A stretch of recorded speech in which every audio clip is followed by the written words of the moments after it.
Hello and welcome to the 3-hour Scary Story Sleep episode. Over the last couple of months, I've been dropping these, shorter 30 to 40 minute scary story episodes.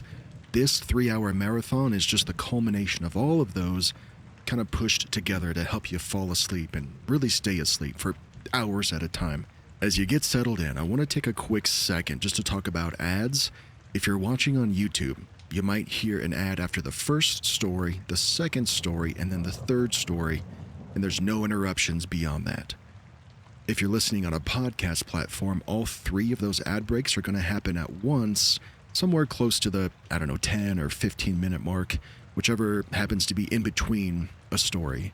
I do that just to try to get them all out of the way, so that way you get pretty much 95% of the episode interruption-free, no loud ads after you get settled all up and cozy and everything. I hope you enjoy. I hope you sleep well. All right, let's do it. All right, so check this out. A destination hotel in 2025. My family went on a trip yesterday, and I have 5 younger siblings, so we were going to need 2 hotel rooms. I was bunked with my 2 younger siblings, while my parents and the others slept in room number 2. I was still on my phone at about 3 in the morning when I heard some commotion in the hallway directly outside of our room. A few people were arguing, but it sounded muffled. I couldn't really make anything out. It went on for several minutes, and it was starting to get louder, so eventually I get up so I can call the front desk about it, and then all of a sudden, from the other side of the door in the hallway, I hear this loud pop sound, followed by this loud-pitched hissing noise, and it was getting louder. And that's when I felt it. My eyes and nose were suddenly under attack. There was no scent at all. It was just pure pain. I woke up my siblings, and I told them that we needed to get out of there, and we needed to run to the emergency exits for some safe air. Halfway there, though, I had this scary thought. What if the rest of my family is asleep in room number 2? I don't know what this chemical is that I'm breathing, but what if it's capable of killing somebody without waking them up? I couldn't help it. That was really my only thought in the moment. So I run back to the rooms, I start pounding on my parents' room door, and I took off for the emergency exit. I waited outside for my younger siblings, just trying to breathe it out, but I got scared, because the rest of my family was taking a really long time to escape. It turns out they were awake, and they also could hear the commotion in the hall outside of our doors. Then, when they heard me pounding on their door, they thought I was the one who was arguing with somebody outside and attacking them. They shouted out, "Who's there?" But, in the moment I couldn't hear it. I was just trying to run away and escape whatever chemical was in the air.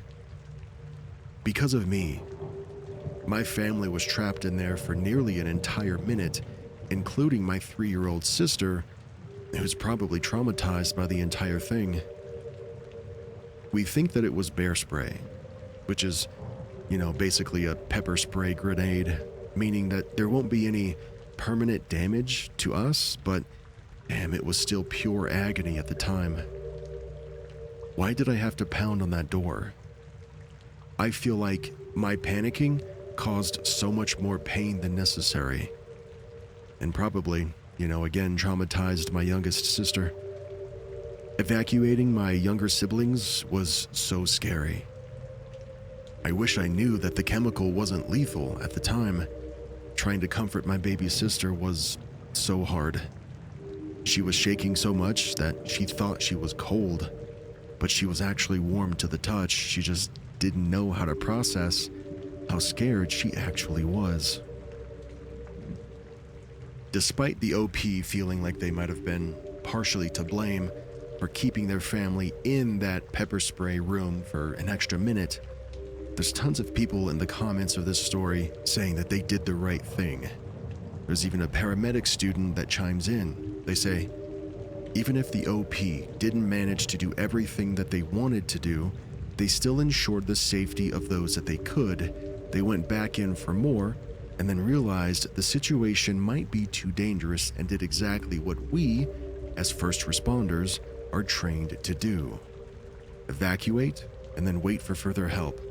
You do nobody any good by becoming another patient. And since they were the first to identify the threat/exposure, they'll have valuable information for dispatch or for the first unit.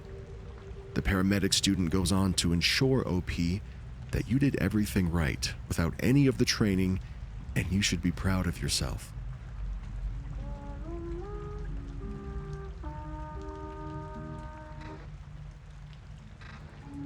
It was the summer of 1986.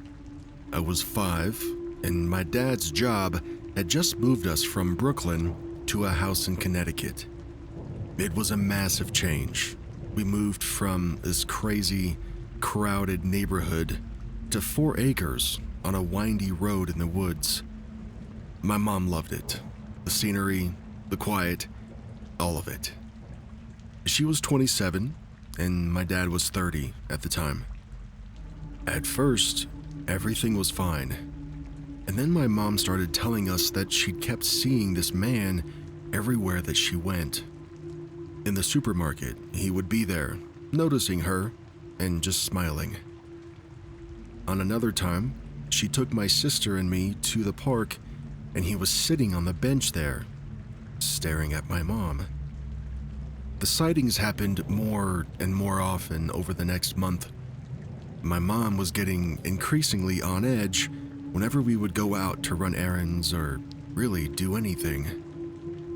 Eventually, she tells my dad, and my dad's never seen the guy, and he figured it's probably just a coincidence. I mean, it's a small town. You're bound to run into somebody again eventually. But my mom was adamant, and the incidents kept happening until one afternoon she called my dad at work crying, and she was sure that this guy was following her. She was leaving to pick up my sister from nursery school when she saw a car through the trees about 50 yards up the road from our driveway. As she got into her car to leave, that other car just in the trees pulled out and started following her. Worried, she continues to drive to the school. She goes inside to get my sister, and when she comes back out, guess who she sees? She describes this guy as a man about her age, wearing dark sunglasses, standing by his car, just waiting for her. Now at this point, my mom's had enough. Her Brooklyn toughness comes out and she starts yelling at the guy. He jumps in his car and he speeds off. That was finally enough for my dad to take some action. So my dad comes home from work, he calls the police, and they come to talk to my parents. Come to find out, the police already know who the man was. He had been on their radar for a familiar incident a few years earlier. They described him as simple-minded and harmless. You know, just one of these weirdos who won't take a hint. But he'd never threatened anyone or committed any act of violence. In true small-town fashion, the cops said that they'd speak to him and to his parents and to tell him just to simply knock it off. And that's what they did. That very night, the man's actual mom and dad called my parents, apologized, and they said that they would promise to keep him away. Everyone agreed, kind of shook hands, virtually over the phone, and life went on. For about a year, there were no more sightings. My dad would occasionally drive past the guy's house to check whether his car was there, maybe to reassure my mom that it was over. It seemed like, the admonishment had worked. But then, 1 year later, in the summer of 1987, all of that changed. I remember it like it was yesterday. It was 9 p.m. I was in bed, but not asleep yet, and I could hear my parents watching TV. Suddenly, there was a commotion in the house. My sister gets up and walks down the hall toward the den, and then started having what looked like an asthma attack, like she was really struggling to breathe. It was terrifying. My dad runs towards the bathroom, and my mom runs the other way. Someone turned the shower on to create steam, trying to clear her airways. Mom was shouting that it wasn't working and to call 911. I stood in the hallway, just kind of frozen, panicked, worried about my sister. My dad yelled that he'd called 911, and then I walked down the hall toward the den and the staircase that led to the front door. The house was this split level, built into a hill, so you walked down to get to the front. As I moved on, my dad ran past me toward the bathroom. Then, at the bottom of the steps, a young man was standing there, staring up at me. The front door was wide open behind him. I yelled that the police were here, and footsteps came thundering down the hall. It had been maybe 1 minute since my dad said he'd called 911, so I remember thinking how fast the cops must have came that night. My mom comes around the corner and lets out the most blood-curdling scream I've ever heard. She recognized him. She says it's him. It's the fucking guy. My dad beams around the corner just seconds later, stunned. He had a daughter in the bathroom who was barely breathing, and now his wife was hysterical about a man in the doorway. Which emergency do you handle first? The man sees my dad, and then he bolts out the door into the dark. My dad takes off after him, briefly, and then realized he knew where the guy lived and that with him running off, there was no immediate threat.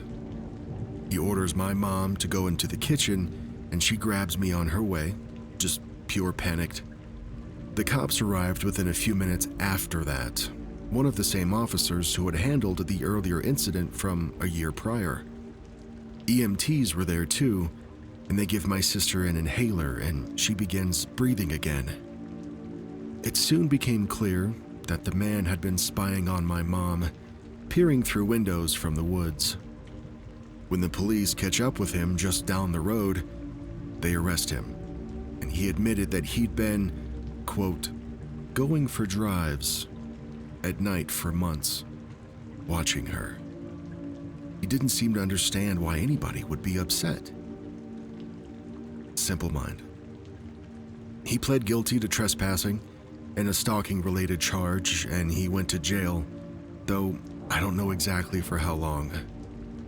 My parents later told me that the local paper never even covered it. Since there was no physical violence, and the town didn't really see him as a major threat, there was no major news story worth covering. My mom was so shaken that she made my dad request a transfer, and by that fall, just a couple of months later, we were back in Brooklyn. All these years later, neighbors told us that he'd been placed in a group home after he got out of jail, and then he eventually dies of a heart attack. Over 35 years on, my mom tells the story with this nervous laugh, but I don't think she ever truly got over that night.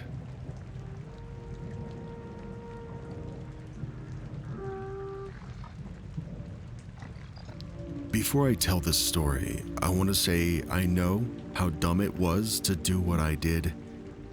I probably won't be doing that for a long, long time after what happened just a few months ago.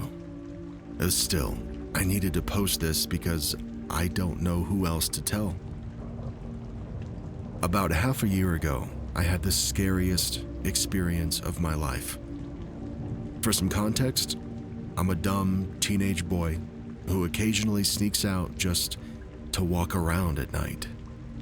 I find walking after dark to be very peaceful, but my parents never let me stay out after sunset. For about a year, whenever school or life gets stressful, I sneak out and I walk for a couple of hours. The night that I'm talking about started like any other 2 a.m. ritual. I grabbed a sweater, put on my shoes once I was outside, I hopped the fence, and I headed off. I took one of my usual routes through a neighborhood onto a winding road, and then walked down the middle of it toward a small little circle of shops and fast food spots. I probably walked the loop for a while and ended up just sitting on a bench. At some point, I picked up this plastic spoon off the ground and I started grinding it against the pavement until the spoon part was half gone, just messing around from boredom. We'll come back to that spoon in a little bit. After I walked a bit more, I eventually ended up at a park about 10 minutes from my neighborhood, the place that I usually just finish the night with. The park creeps me out sometimes, though, because a ring of trees surrounds everything, and I feel like anyone could be watching from the woods. I was lying on one of those picnic table benches, just staring up at the sky, feeling philosophical, when I heard an old man whistle. I nearly shot up because I'd never had another person interact with me while I was on these walks. The old man was dimly lit by a streetlight near the only park entrance. I'd seen this man before. He was a tall, skinny, white guy who walks around town every day. He always wore the same fancy button-up shirt and cargo pants. My mom and I had even talked about him too. We thought he might be, a little handicapped or so. Maybe he was being cared for by someone else. One time, in daylight, he'd actually sat on a bench and said to me, "Jesus loves you." He said it with this weird smirk though, and I awkwardly said, "I know," even though I'm an atheist. Anyway, back to the night. We must have stared at each other for a long time. He slowly started walking toward me, and I just completely froze. Why the hell is this dude at 3 a.m. in an empty park? When he got a little bit closer, he had this cheeky grin like he knew something that I didn't. I was more frozen now than I've ever been. Have you ever scoffed at a movie character that just froze with fear? You think to yourself, why don't you just do something? Get up, run away, try something. Well, I used to think like that, but now I don't anymore. And I couldn't in that second. After what felt like 10 seconds, he half patted, half grabbed my shoulder and reached into his pocket. He pulls out a plastic spoon, the same one that I was just messing with earlier that night, grinding it away. He tucked it into the little pouch in my hoodie, and in that moment, something snapped in me. I just got the courage to absolutely bolt to the public bathroom, and I locked myself in. I sat in that poorly lit, nasty green bathroom. It must have been way past 3 a.m., just thinking about every dumb decision that led me there. The spoon was in my hoodie pocket. I sat in that locked bathroom for over a half an hour. I had no phone access because my parents installed this thing called Life 360 on my phone, and they can see my location. I didn't want to take my phone with me and risk them seeing that I had snuck out. I also had no watch on at the time. Finally, I unlocked the door and I sprinted toward the park exit. Before I turned the corner, I looked back and I saw a figure sitting on the bench next to the bathroom. The old man had waited for almost an hour just to see me one more time. I sprinted all the way back to my neighborhood. I hid behind a bush to catch my breath, and then I snuck back into my house. I haven't gone out at night since. I probably won't sneak out again. And I still have that spoon buried somewhere in my wardrobe, but I haven't looked at it in months. I don't even know why I keep it. Sometimes I wonder how long he'd been following me. Was it only for that night? Or did he know about my other late night trips too? Would love to hear your thoughts.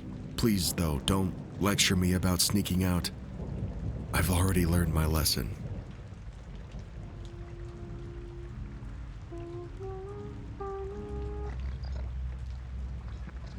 I started texting a guy that I'd met on a dating app. Within a few hours, the conversation turned aggressively, well, let's just call it mature. I wasn't playing along, though. I was at a family Christmas party, and it was 2 p.m. He kept escalating, more provocative messages, some photos, and some very pushy questions.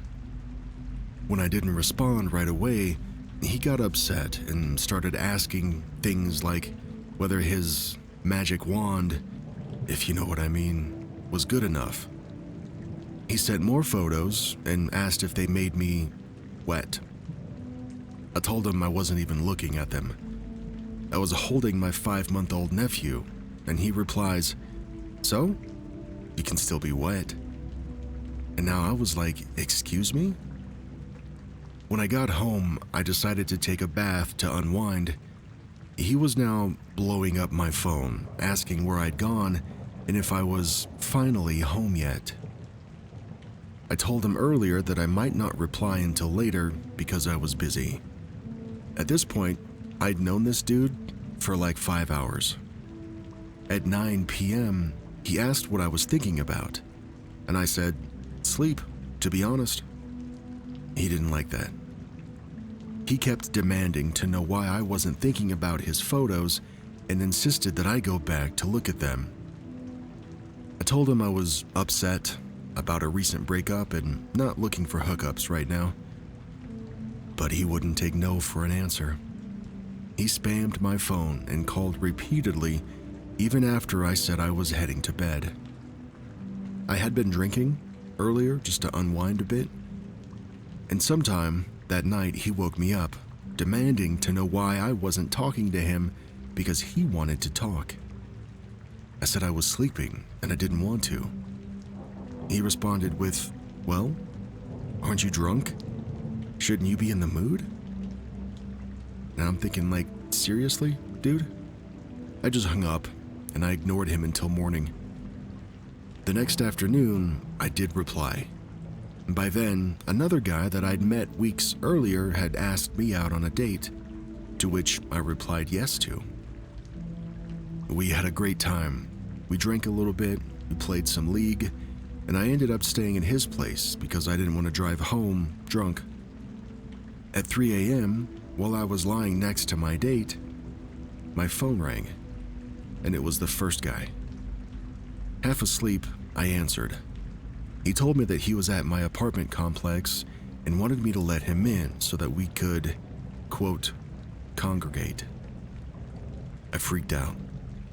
I asked how he even knew where I lived, and he said he'd found my address from Facebook and family posts that I'd been tagged in. My mom's moving in photo with the apartment sign in the background, that's what gave it away. I'd never even given him my last name. I woke up my date. We went to my building, but we didn't go up to my door. We circled the lot a few times and we found the car that he was in, and we took down the license plates. I called the local sheriff's office and reported it, and they sent an officer to ask the guy to leave the property. After this dude did leave, finally, my date stayed with me for about an hour to make sure that he didn't come back. I still didn't feel comfortable, though, so we drove back to his place and slept. It didn't stop there. I woke up to text messages from an unknown number. He'd been blocked by now, mind you, begging me to give him a chance.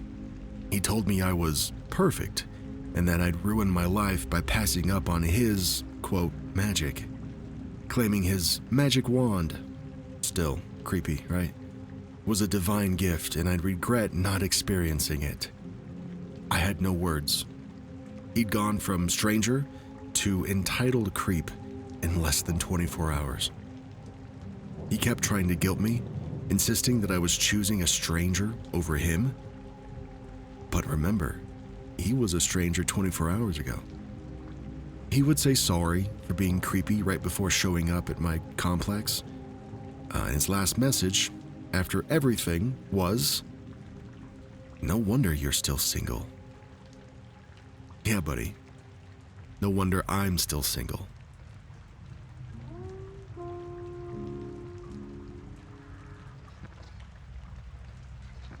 So this was about 5 years ago, and it still creeps me out. I'm female, and I was 18 at the time. I'm now 23. I was walking home from work at the local pizza joint, and I take my usual route home. It's about 9:45 to maybe 10 o'clock at night, and it was super dark. As I'm getting about 100 yards away from the street that I live on, a white van turns onto that street. Nothing suspicious at first, but still, something just wasn't sitting right with me. So, I yank out my earbuds and I pause my music. I then turn down my street, and as I'm getting closer to my house, I started getting this weird gut feeling. I was about to text my roommate, who was out of town at the time, that I was about to be home and to not be alarmed by the Ring doorbell alarm. But as I'm doing that, I look up from my phone and I notice the white van is sitting in front of my house, and the man inside is just staring me down. I could barely see his face, but I could tell he had brown hair, glasses, and some facial hair. His van lights were off, but I could still hear that the van was running. I stop right where I am, and I put my back against a tree in my neighbor's yard, and I just stand there. All I can do is maintain eye contact with this man, and after what seemed like an eternity, which is probably just a couple of minutes, he starts driving toward the stop sign at the end of the road. Not once did I turn my back to him. I kept my back to that tree, and I maintained a visual on that white van the entire time until it stopped at the stop sign. And when he does, he just sits there for another 2 to 3 minutes, all while I'm not looking away and my back is still to the tree. Finally, he lets off the brake, and I start to see his van roll away to the right, which was the direction that I had come from. And after about 20 seconds or so of making sure he or anybody else wasn't coming, I bolt to my house. I get inside as quick as I can, I throw all of my stuff on the floor, and I don't turn on a single light. I run over to the window, and I very quietly look through the blinds. And after just a few seconds of me, taking a look outside, I see him drive back down my street. After he finally makes his exit to my left, I texted my roommate what happened, and then I went to each and every one of the windows in my house to make sure they were locked, along with the back door and the garage door. I made sure to keep all the lights off for the remainder of the night, and honestly, I didn't sleep a lick that night. I was so paranoid at every sound and movement that I heard. And maybe, it goes without saying, but I never walked home alone after that.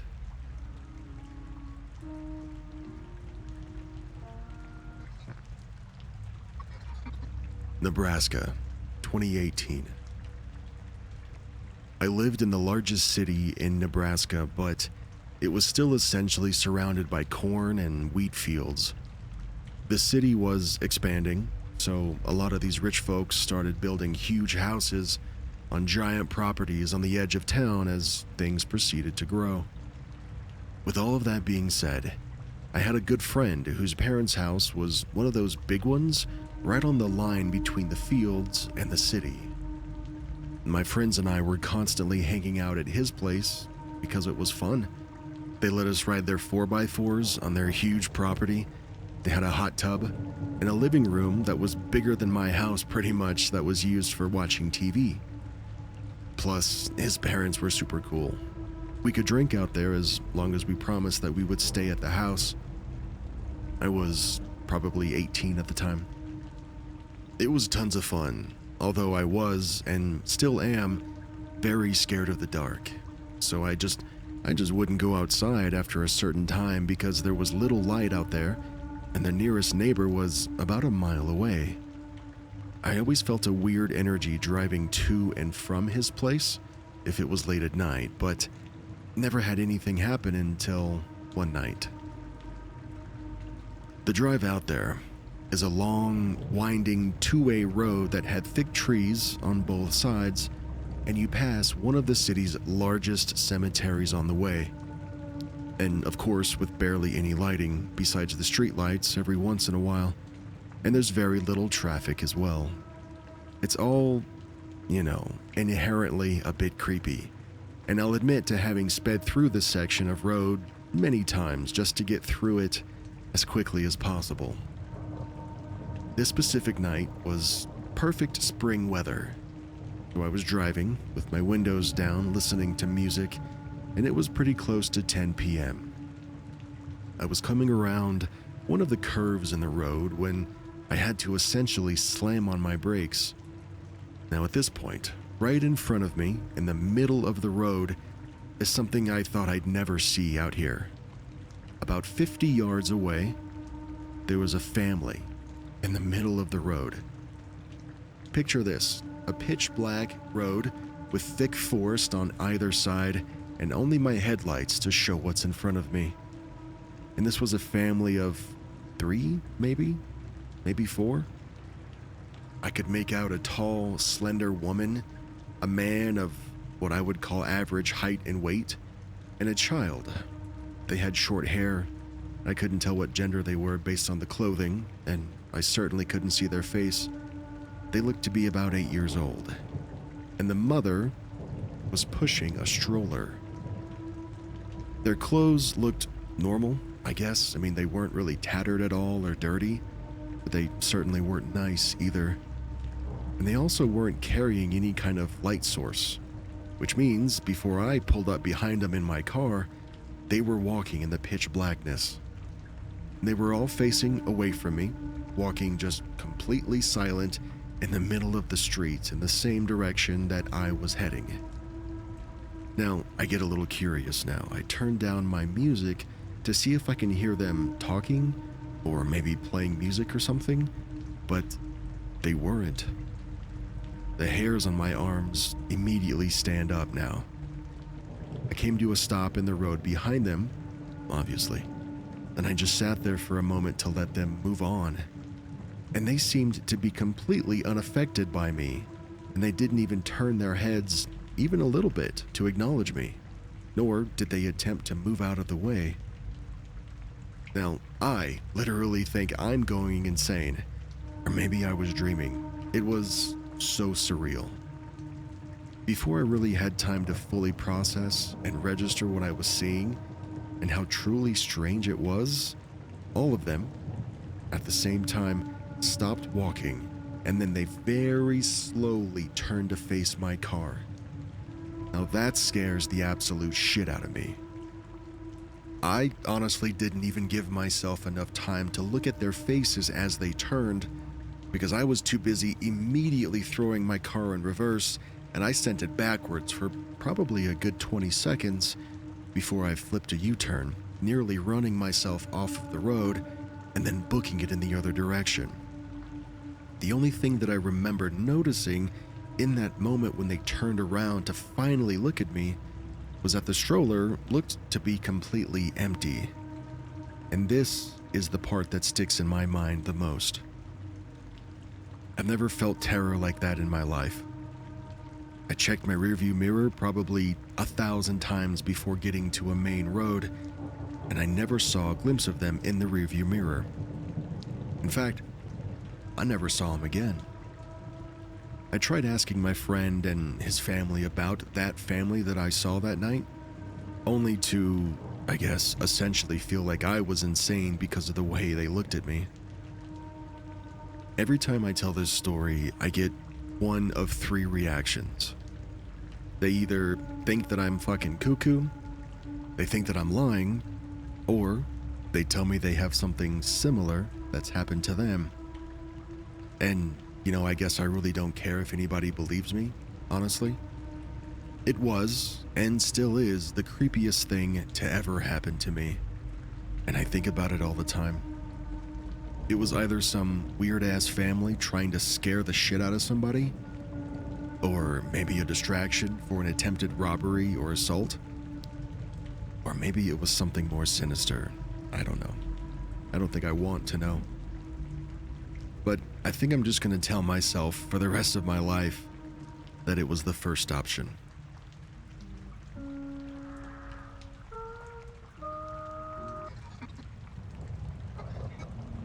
Let me take you back to 2018 in Germany. It was a windy but clear day. It was one of those days where the air feels fresh, your lungs feel alive, and nothing should go wrong. Or so you think. I was on my usual dog walking route, a quiet road mostly used by farmers heading to their fields. My 2 Labrador retrievers, normally the poster dogs for unbridled enthusiasm, were suddenly just not feeling it. These are dogs that consider walk the ultimate magic word, and yet they refused to move. They dug in their paws and started whining like I'd just canceled Christmas.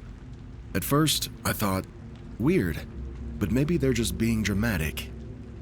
And then I heard it.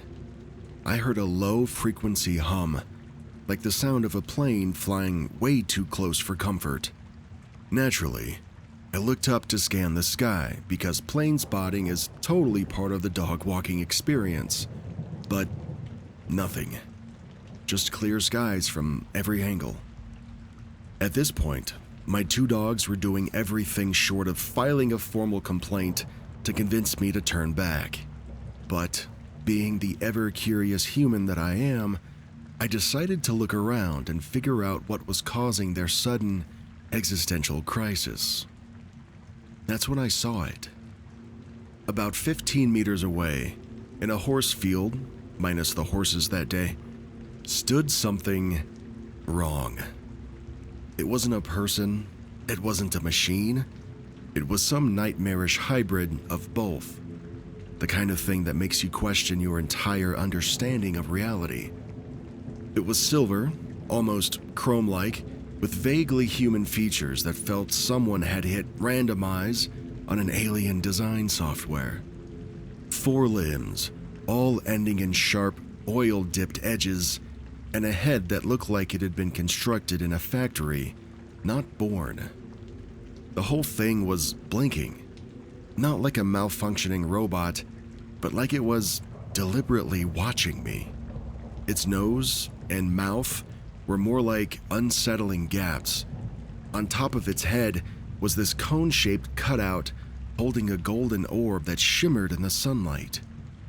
Honestly, it looked like it had a crown, which was fitting because this thing is the king of terrifying field creatures. Now, I'm not proud to admit this, but the moment that I locked eyes with this thing, I felt 2 things simultaneously.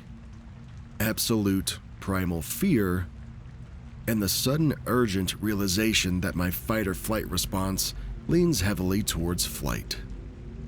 The longer I stared, the worse it got. It was muscular-like, not like a supervillain gym rat muscular, but also not in an organic way. It looked like someone had carved muscles into a metallic shell. And then there were the cables, and the stripes, and the sheer just absurdity of the whole thing. It felt like my brain was trying to process something that I wasn't supposed to see, and it was not handling it well. At this point, I wasn't just scared. I was on the verge of literally browning my pants. My dogs were done. They were pulling at their leashes like, "Come on, human, let's not die today." I tried to move, but my body felt frozen, like I'd become one with the road. After what felt like 30 years, but was really probably closer to 30 seconds, I managed to unstick myself, turn around, and book it. And when I say I ran, I mean I bolted like my life depended on it. Because I think it did. My dogs, bless their hearts, had no problem keeping up because they knew this was no time for sniffing grass or chasing butterflies. When I got home, I told my parents and my brother about what happened. They believed me, or at least they said they did, but I could tell there was a hint of, "Oh, sure, you saw a nightmare robot in a field," sort of skepticism. I hated myself for leaving my phone at home that day, because without any proof, my story was just a story. For weeks, I couldn't stop thinking about what I'd seen. Therapy helped me process it, kind of, but the memory stuck. To this day, I can't hear an airplane without feeling my anxiety spike. I even downloaded a flight tracker app to make sure that any hum that I hear is actually a plane and not, it coming back for round 2. Now, 6 years later, I still walk by that spot sometimes, but only with my brother for backup. And even though I've come to terms with the fact that I'll probably never understand what I saw, I can't help but wonder, was I the only one? My question to you is, if anyone out there has ever seen a silver nightmare creature with an oil-dipped aesthetic and a golden head orb, please tell me. Misery loves company, and I'd love to know that I'm not alone in this. OP includes an update that says, now, 6 years later, I've finally decided to revisit the spot where I saw it. Why, you may ask? Closure, curiosity, and maybe the faint hope that I wouldn't find anything and convince myself that it was all just a bad fever dream. But also, because as millennials and Gen Xers, we've been trained by movies like Signs and the Blair Witch Project to confront the creepy stuff just for the sake of answers. I'd avoided this spot for years, always taking a detour when I was with my brother because, well, trauma. But this time, I went alone. Just me, my shaky nerves, and the soundtrack of The Twilight Zone playing on a loop in my head. The property was private, but the electric fence was gone, and the place looked abandoned. That's the universal sign for it's totally fine to poke around, right? When I got to the exact spot where I saw it, I felt like Frodo revisiting Mount Doom. Well, no ring, but all of the PTSD still. I even took a picture to mark the moment, because if there's one thing that we've learned from Instagram, it's pics or it didn't happen. Here's where things got interesting.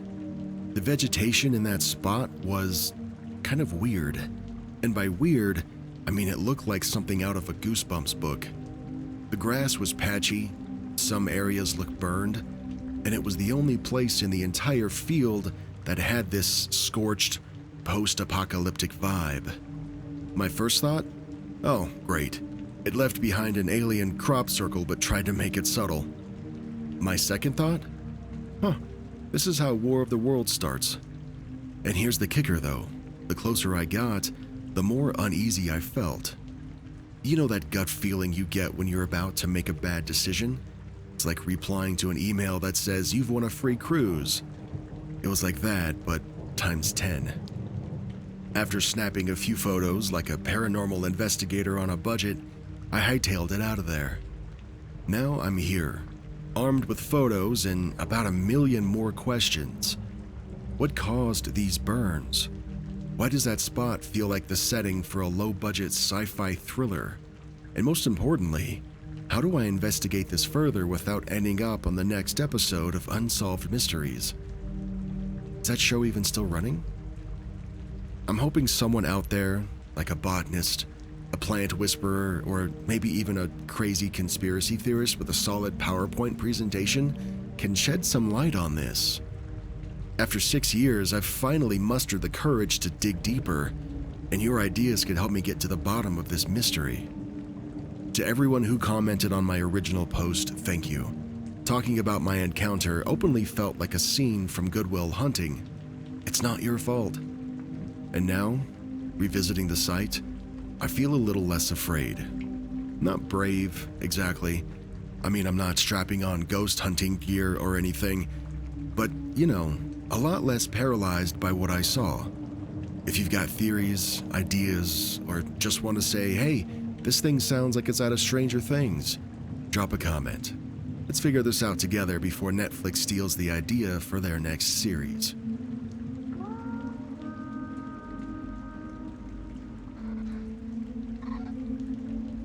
Let me take you to October 20th, 2019, in Cucuta, Colombia.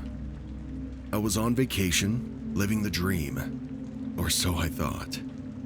My parents had this tradition of taking short trips to South America, and I figured I'd keep the family legacy alive. I rented a house for my stay, not exactly the Ritz-Carlton, but it worked. I had all the essentials, a bed, a kitchen, and most importantly, a TV perfectly positioned in front of the bed. That's the golden setup right there, folks. Feng shui for lazy evenings. That night, around 8 p.m., I was doing what any of us would do when we were supposed to be relaxing. I was doom scrolling on my phone. The only thing that my mind was on was waiting for dinner to finish cooking. Then, like the opening act to a horror movie, I heard this weird sound. Imagine a didgeridoo, that deep, haunting drone that seems to, vibrate your soul. Except I wasn't at an Aboriginal cultural event. I was just in my room. At first, I brushed it off. Maybe some guy decided to have an impromptu street concert. Weird, but not impossible. But then I looked up, and I saw it. A face peeking right through my window. No, this wasn't just any face. No, this face looked like someone had run it through Photoshop's melt filter and then cranked up the horror settings. Its skin was a mud brown color, like it had been left out in the rain for too long. No nose, and perfectly circular black eyes, and a smile that didn't just stay on its mouth. It extended up to its cheek on one side, like it wanted to be the next Joker. I was able to see inside the mouth, and it was completely empty. No teeth, no tongue, just a void of nothingness. It was like staring into the abyss looking at this thing, except the abyss was staring back at me and humming a didgeridoo solo. I froze, half expecting it to start spouting cryptic riddles or offering me a cursed treasure map. After a few solid seconds of what in the Guillermo del Toro is this, I snapped out of it. My survival instincts kicked in, and I bolted to the kitchen. Forget a flashlight or calling for help. This was a grab the biggest knife you can find kind of situation. I returned to the room, knife in hand, feeling like a terrified Gordon Ramsay. The face hadn't moved. It was still there, staring, unblinking, and humming that eerie tone like it was the star of its own horror movie. For 4 or 5 of the longest minutes of my life, I locked eyes with this thing. It didn't move. It didn't blink. It was just there, violating every unspoken rule of personal space. Finally, I watched it turn its head to the right and then vanish, taking its unnerving soundtrack with it. The silence that followed was almost worse, though. I rushed to the door and saw its shadow beneath the light outside, proving that it wasn't some figment of my overactive imagination. It was real, and it had been right there. Once the adrenaline rush subsided just enough for me to move, I shut the window like I was trying to seal a portal to another dimension. And sleep? Forget it. I spent the night replaying the scene in my head, trying to rationalize it. Maybe it was just some really unfortunate hobo who wanted to peek inside. But no, there's no way a regular human could have peered into that window. It was 2 meters off of the ground, overlooking a cracked and unfinished construction site. Spider-Man couldn't have even pulled that off. This was the first time that I'd seen something that I couldn't explain. And let me tell you, reading about creepy encounters on the internet is a whole different ballgame from living through one. The experience has stuck with me. Even now, I can't hear a low humming noise or see a shadow outside without thinking about that face. To this day, I haven't told many people about it, but I'm sharing it now because, who knows, maybe someone else has seen something similar. If you've ever had a didgeridoo playing face-melted creature visit your window, hit me up. I could use some validation.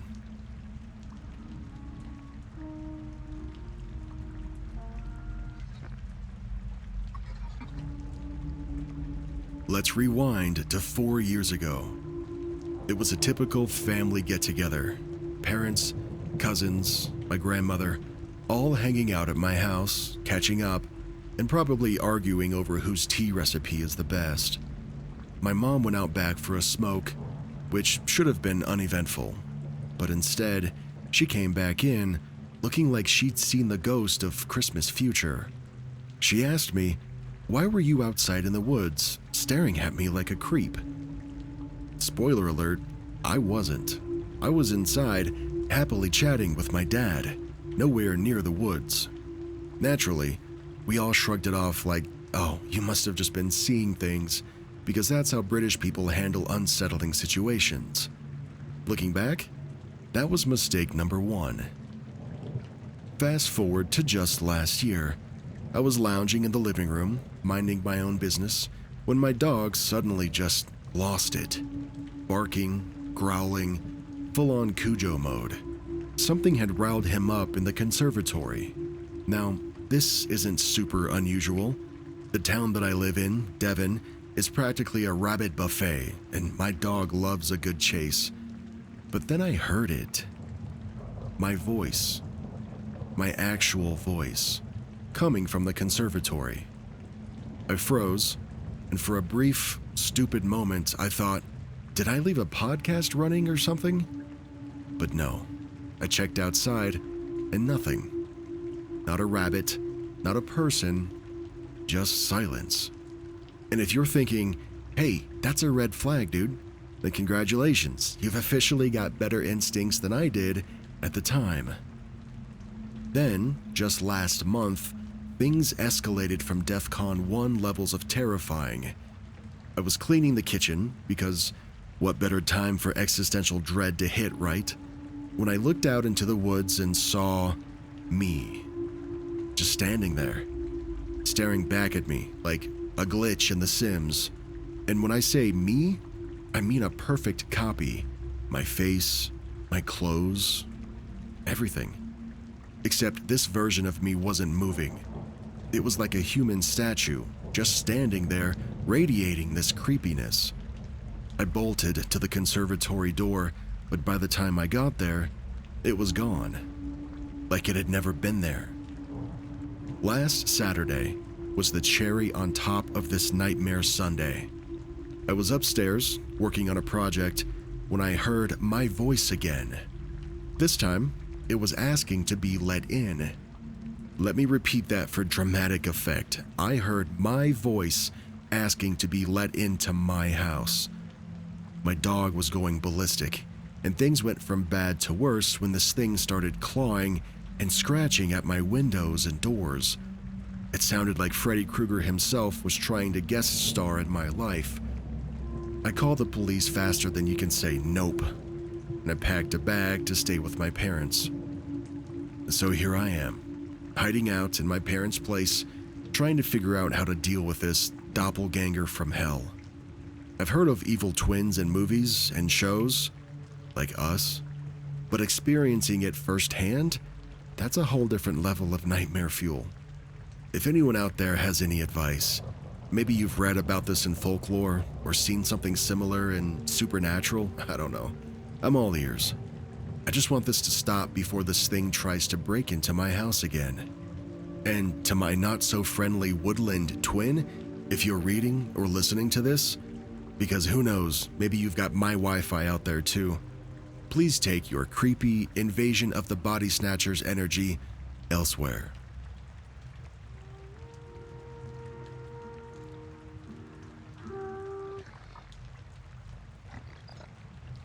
My husband Jim and I own an antique business in a big, old, bizarre barn of a building. It's 5 floors. Multiple other tenants, and there's even a restaurant in there too. Halloween was on a Monday last year. We locked up the business at 5 p.m. and we went to an early dinner across town. Then we got a call from Sonatrol, that's our security monitoring company, at 6:30. A motion detect on the lower level. Then we got another. We left in a tearing hurry, but figured it was probably just a bird or rat. We don't have rats, but, something. Maybe a cat. It's way too early for a break-in, after all. I went inside the main level upstairs and disarmed the alarm and started fumbling noisily with the keys in the big iron gate, one of many that separate the floors at night. Jim checked the perimeter outside for signs of a break-in and saw nothing. The doors and the windows were all intact. Definitely, absolutely a bird, or a rat, or a cat. I'm accustomed to the building after dark, so I just turned on my phone light, not the overheads, and I walked around boldly like I owned the place. I looked in the corner with the motion detector. Nothing. Just its red eye blinking mindlessly at me. No rats, no cats, no birds. I turned and went the other way while Jim poked around a few aisles over. And there it was. A f***ing burglary kit sitting in the middle of the floor. Bolt cutters, a fire extinguisher. They were just sitting there, waiting. I've never gotten a bigger case of sheer terror so fast. After all, there were no broken windows or doors. So he was still there, in the dark, with me. I hissed, Jim, please. And he didn't hear me. I literally couldn't scream. Just like in those stupid goddamn dreams, my voice was stuck. Just me, the spotlit burglary tools, and a hostile presence lurking in the dusty shadows, watching while I whispered for someone to save me. Finally, 1,000 years, or maybe just 10 seconds later, Jim wondered why I had taken root in the hallway and came to see. He saw that I was frozen at that point and was like, oh fuck. We bolted out the front door to call 911 and to wait, and we abandoned the building to the burglar. An eternal 5 minutes later, the police showed up and were initially pretty unimpressed with our find of the crowbar and the fire extinguisher, until we pulled up the security footage that revealed the actual horror, the face of my new sleep paralysis demon. So, this guy, as is obvious, he's built like a lean, mean brick shithouse. He crouched on a landing behind a bookcase when we closed, and watched me and my staff lock up. He bided his time, and then calm as could be, he walked out and went to the men's restroom in the hallway downstairs. That area isn't set for motion detect for a variety of reasons. He spent a while in there, moving around with the door open. He constructed a mask using one of ours and a fake flower wreath to hold it on, purple plastic clematis. He looked right into our camera, barefaced, and then put the mask on. He stared at it and he fixed his mask for a time and finally pulled his gloves on. He stacked a few solid body vintage suitcases in front of a tall iron gate and he hopped right over like it was nothing. He ran down the hall, which triggered the 6:30 silent alarm, and looped the floor. He ran back into the hall and moved a ladder to hop back to the other side of the gate and, bizarrely, just repeated this whole cycle a few more times. Then he went to the basement. He wormed over a 15-inch gap over yet another iron gate. Back to the hall again. He stared into the camera some more. He repeated this. He was moving fast, up and over, back and forth, upstairs and downstairs, almost parkour style. Then he got the tools out and peeled apart one of our steel lock boxes with the crowbar and stole a handful of our keys to access showcases. At this point, he heard me fumbling with the gate and keys upstairs. He ditched the stolen keys and tools and hid, watching me while he waited in the dark. We exited to call 911 and he ran back to the basement. In the basement, there's access to a dirt tunnel that circles the perimeter of the building. He broke the door open and he entered. Spiders the size of dinner plates live in there. He had no light. It's muddy and dank. In a word, petrifying. There's a tiny exit hatch. If you walk the whole thing and take the multiple turns, that dumps you into the busy kitchen of a restaurant, whereupon one would need to stroll past the line cooks out into the restaurant proper, which has cameras, and then one could leave their front door.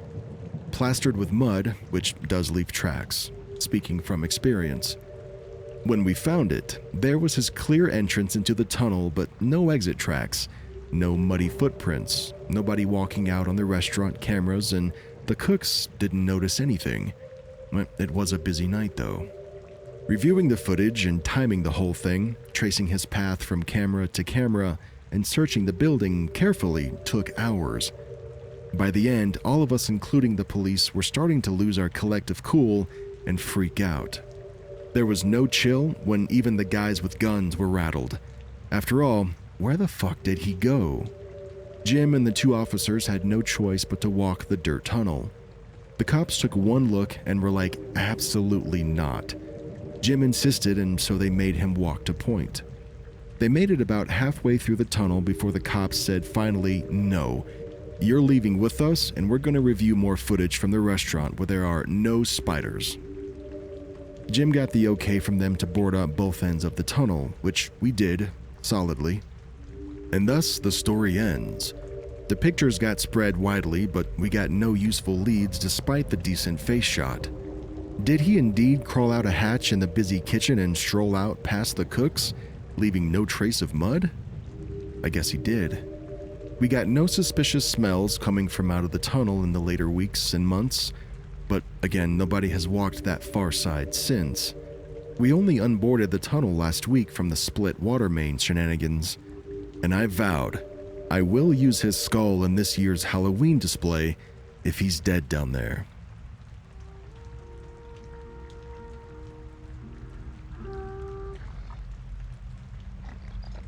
It was my turn to take the kids trick-or-treating. The previous year it was my wife's, and we trade back and forth every year. My son and daughter are aged 7 and 9. Usually I stay on the street while my kids go up to the different houses to collect candy. After about half an hour of walking around, we came to one of the more popular hotspots for candy collecting, a main street in the neighborhood. Lots of really cool decorations and animatronics on people's lawns. So I became a bit distracted and stopped watching my kids as closely. At one point, they came back from a house accompanied by another girl about the same height as my daughter. She was wearing a weird homemade mask, like a cardboard cutout or something.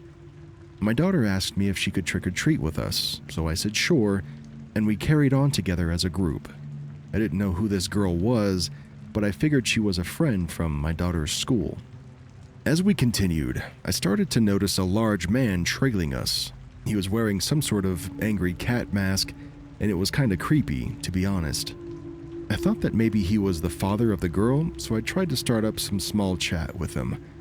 I said something along the lines of, "Nice weather, eh?" But he didn't respond. He just stood there staring at me while our kids went up the stairs to the next house. I tried again, asking, "Hey, is that your daughter?" He nodded, but didn't say anything. I figured he just wasn't in the mood for chatting, so I stopped trying.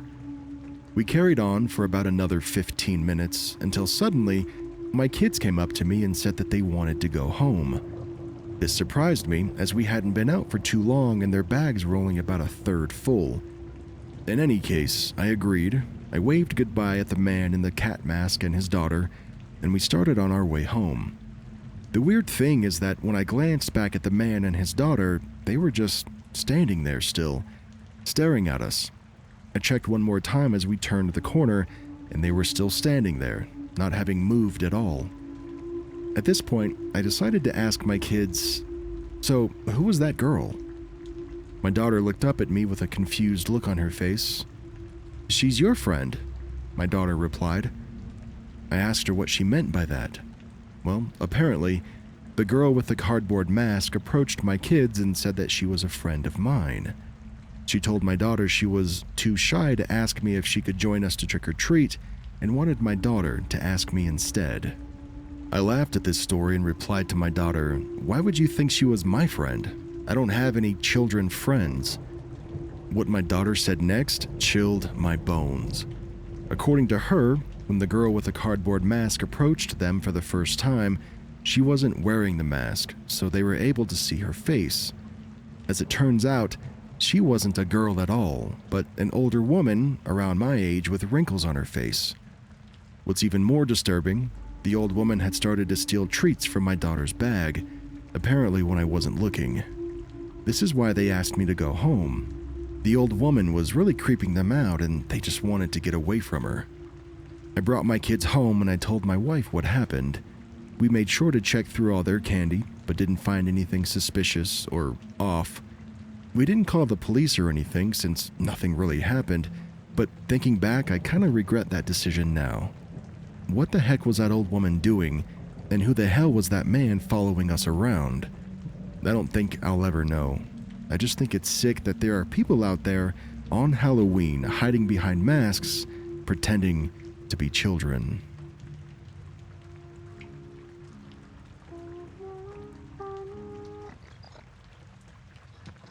This happened to me while I was in my first semester of college. Out of respect, I won't name the school. Now, this encounter I experienced with 6 other girls. Where we stayed used to be a hospital where kids who were terminally ill were sent many moons before it was turned into a school. This happened on Halloween. It was a Friday night, and the majority of the girls went out for the night. As the night was coming to an end, we got wind that the lights were knocked out in our dorm.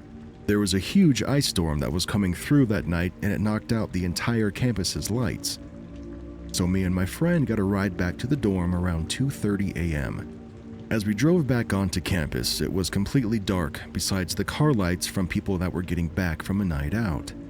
Also, it was a rainy ice mixture coming down pretty good, so it made the dorm look really scary. We get into the dorms, and the girls who stayed behind were all camped out in the TV room area for the night. They said when the lights went out, a lot of stuff started happening, and this is where they stayed until morning. The only light that we had was the emergency lights that only light up half the hallways, while the other side was completely blacked out. This gave the whole dorm a dark and creepy feeling.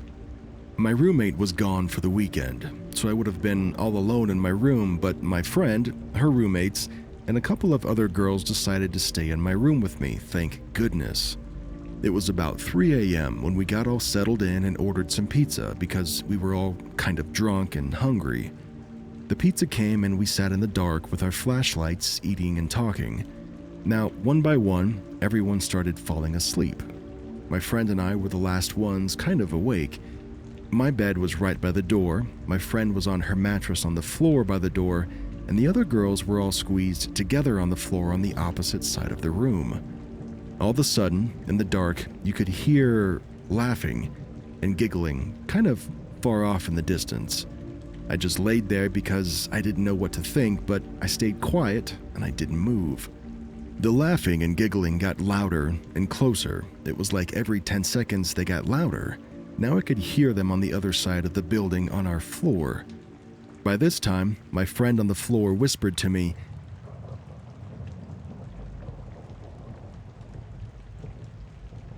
I was terrified and I didn't know what to do. The other girls finally, all at one time, said, Now we could hear what sounded like kids running towards our side of the building. I was honestly shaking now, and one girl started to cry, and I told her, As I'm saying this, the kids are running towards our side and they stop right outside our door. Then the doorknob starts to jiggle lightly at first, and then it got a little more aggressive. I told my friend on the floor to look under the door to see who was there. She looked, and no one was there, and then the knob stopped moving. She jumped in bed with me, and then we heard the kids laughing and giggling and running, but this time they were moving away from the door, and eventually they faded away. Now, me and my friend didn't go back to sleep after that. We were too scared to, and when the lights finally came on, we got up, got ready for school, and headed out for the day. We never really talk about what we experienced that night, but it was so scary that I know I wouldn't stay in the dorm if the lights were ever knocked out again like that.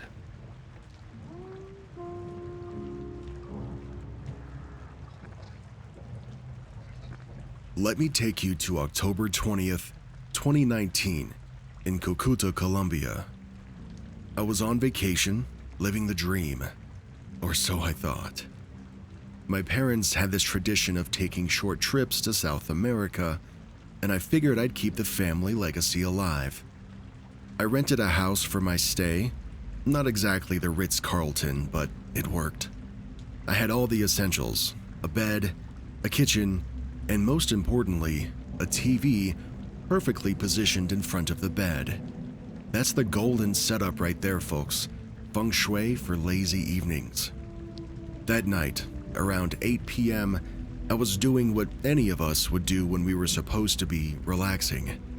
I was doom scrolling on my phone. The only thing that my mind was on was waiting for dinner to finish cooking. Then, like the opening act to a horror movie, I heard this weird sound. Imagine a didgeridoo, that deep, haunting drone that seems to, vibrate your soul. Except I wasn't at an Aboriginal cultural event.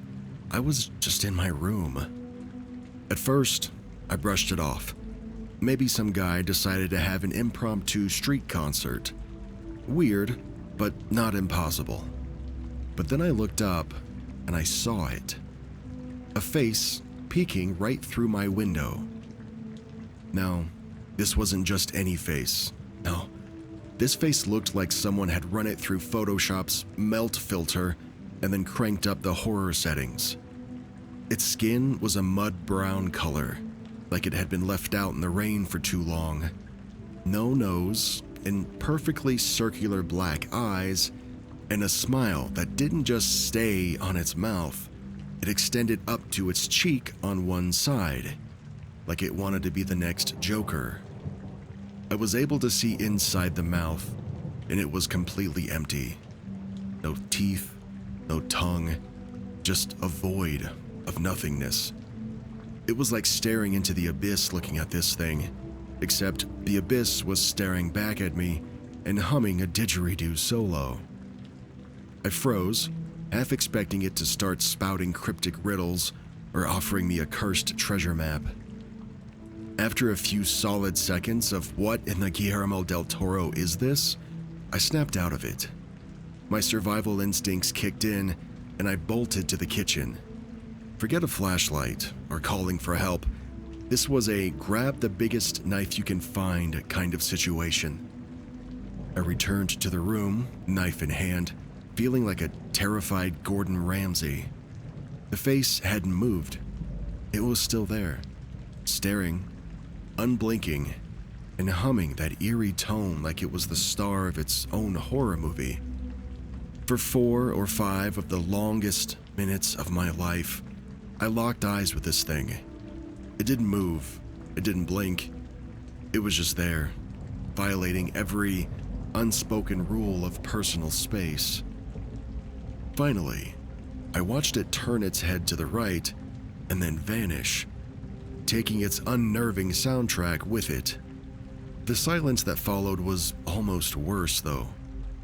I rushed to the door and saw its shadow beneath the light outside, proving that it wasn't some figment of my overactive imagination. It was real, and it had been right there. Once the adrenaline rush subsided just enough for me to move, I shut the window like I was trying to seal a portal to another dimension. And sleep? Forget it. I spent the night replaying the scene in my head, trying to rationalize it. Maybe it was just some really unfortunate hobo who wanted to peek inside. But no, there's no way a regular human could have peered into that window. It was 2 meters off of the ground, overlooking a cracked and unfinished construction site. Spider-Man couldn't have even pulled that off. This was the first time that I'd seen something that I couldn't explain. And let me tell you, reading about creepy encounters on the internet is a whole different ballgame from living through one. The experience has stuck with me. Even now, I can't hear a low humming noise or see a shadow outside without thinking about that face. To this day, I haven't told many people about it, but I'm sharing it now because, who knows, maybe someone else has seen something similar. If you've ever had a didgeridoo playing face-melted creature visit your window, hit me up. I could use some validation.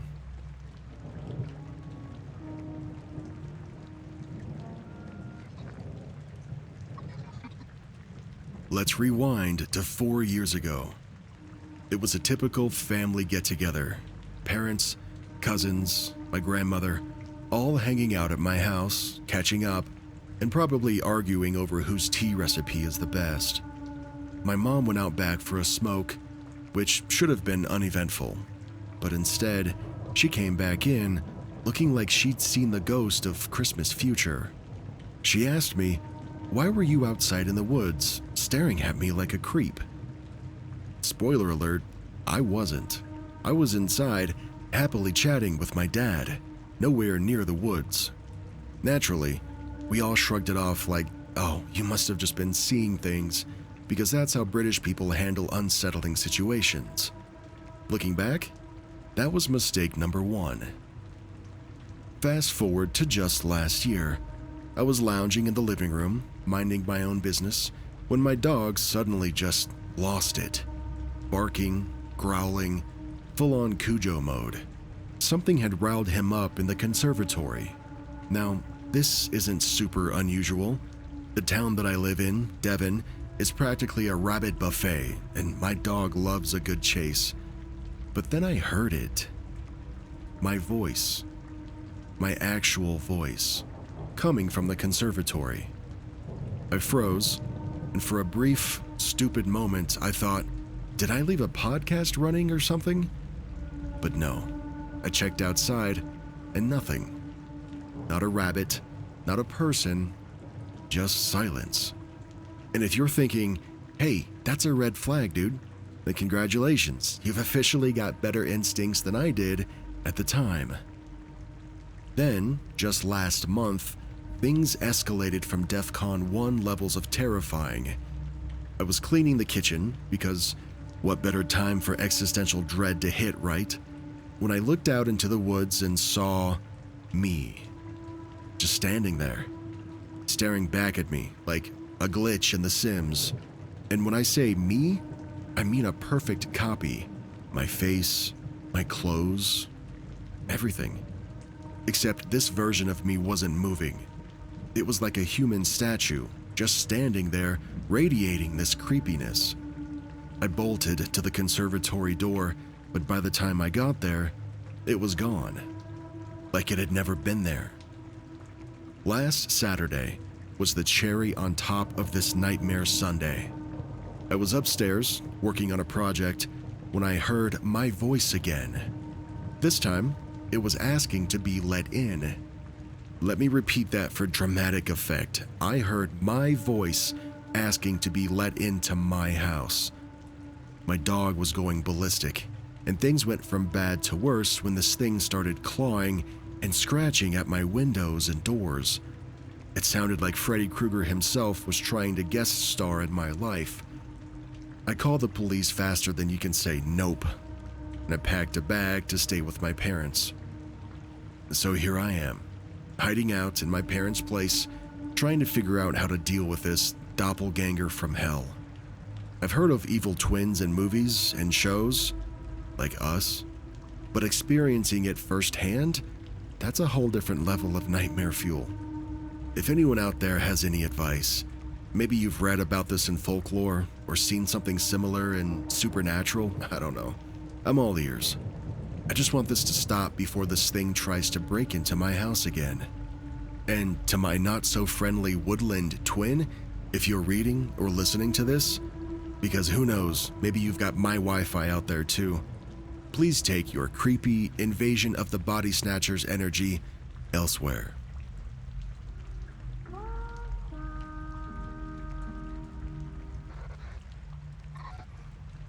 This took place around 11 p.m. on a Wednesday night in 2015. Let me start this story off like this. I'm an avid coyote hunter, and I used to absolutely love hunting them at night when they were most active. One afternoon, I decided I was going to take off and go hunting after the sun went down. I get home, I load my gear, and I hit the road. About an hour later, I pull into the parking area for the state forestry that I'm going to hunt. This particular place that I chose, I've had luck with in the past, and I knew of a den about a mile from the main trail. So I set off down the graveled path, unknowing of what I was about to encounter in just a short while. My strategy is to walk about 100 yards at a time, stop, and then blast a coyote locator call until I hear one respond. On the first set, nothing. And the second set, also nothing. However, on the third set, everything changes. The trail that I'm on makes a really sharp, almost hairpin turn to the right, and in the middle of that hairpin is a Civil War area cemetery with a dense pine thicket behind it and a very steep bottom across the trail in front of it. I have a habit of walking through the cemetery and just touching the main headstone, almost, as a sign of respect or something. Well, as I'm walking up to the headstone, I hear the faint sound of something landing on the ground in the pine thicket. Now, the weird thing was that I only heard one boom, as if a human or a bipedal thing touched down. Usually, animals, like bobcats or whatever else is out there, when they jump to the ground, it's front paws first and then the rear. So I'm accustomed to hearing two boom booms, the fronts and the backs. Now, immediately, I start to feel uneasy and I want to leave. But the only problem? Whatever was in that pine thicket stood between me and the only way back to my truck. I start to notice the silence that's washed over the woods. Like everything that was just making a noise a minute ago was now gone.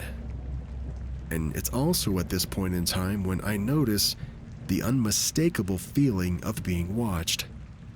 I immediately started scanning the pine thicket to see if I could see something, anything that would make this bizarre situation make sense. I scanned for what felt like hours until finally I noticed it. On the edge of the thicket there was this thing. It was too tall to be a human. It's probably 7 or 8 feet. And I could only make out the outline, but it looked kind of emaciated and deathly. My mind was playing tricks on me because, this is the stuff you only ever read about and never really encounter. But my reality soon changes when this thing darts to the right and then runs down into the bottom. Now, the bottom was about 300 to 400 feet deep and incredibly steep. But whatever that thing was got to the bottom of it in no time flat. The good news is the path to my truck is now clear, and I was trying to come up with a plan to make it, but as I would soon discover, the thing ran into the bottom to better position itself for an ambush from behind. I waited about 5 more minutes before I decided to move. I took one step forward, and then I heard it. It was now in the bottom, directly below me, slowly working its way up the hill. I bolted. I ran straight across the trail, directly through the cemetery, and then headfirst into the pine thicket towards the main road. I ran about 100 yards and stopped. And, the scariest part is that whenever I would stop, it would stop. The entire time that I was running, I could hear it running behind me, gaining on me. Now, this is the exact reason that I always carry a pistol when I hunt, and it's always in a holster on my chest, just in case. I decided that the only way I was going to make it out of here alive was to dump and run. Essentially, You fire in the direction of the threat until your mag is empty, and then you run like hell. I had 3 mags with me in total, 51 bullets between me and certain death. I counted 1, 2, 3. I emptied the entire mag and made a mad dash as far as I could, never again hearing the thing behind me. I stopped after what felt like hours. I reloaded and I readied for another barrage of bullets. About 15 seconds after stopping, I start to hear crashing, kind of like a big animal was blasting through trees, running in my direction. I shoot again, I dumped, and I bolt. This time, the plan was to run all of the way to the truck. It's about a half mile from my current position through the woods, and this time while I'm running, I can hear it getting closer and closer still. I jump behind this fallen log to reload one more time. I'm down to my last mag. And now, of course, since I've stopped, it's also stopped. I could hear the low growl that this thing had. It was like a dog or like a coyote that was mixed with something from the pits of hell. Bang, bang, bang. I keep blasting. The slide of my pistol locked back, and I was off again. The truck is now in my sights, maybe 70 yards away. I ran faster than I ever have in my entire life. I finally make it back to my truck. I jump in, I stab my keys into the ignition, I turn my truck on, and I get the hell out of there, the entire time scanning the woods on either side and behind me. I've never been back into those woods of Brown County, Indiana, at night by myself, and you know what? I more than likely never will.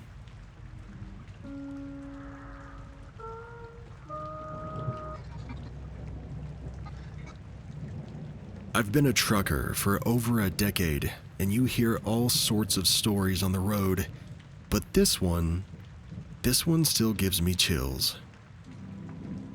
I was driving through a particularly desolate stretch of highway in the Midwest when I decided to pull over at a truck stop for the night.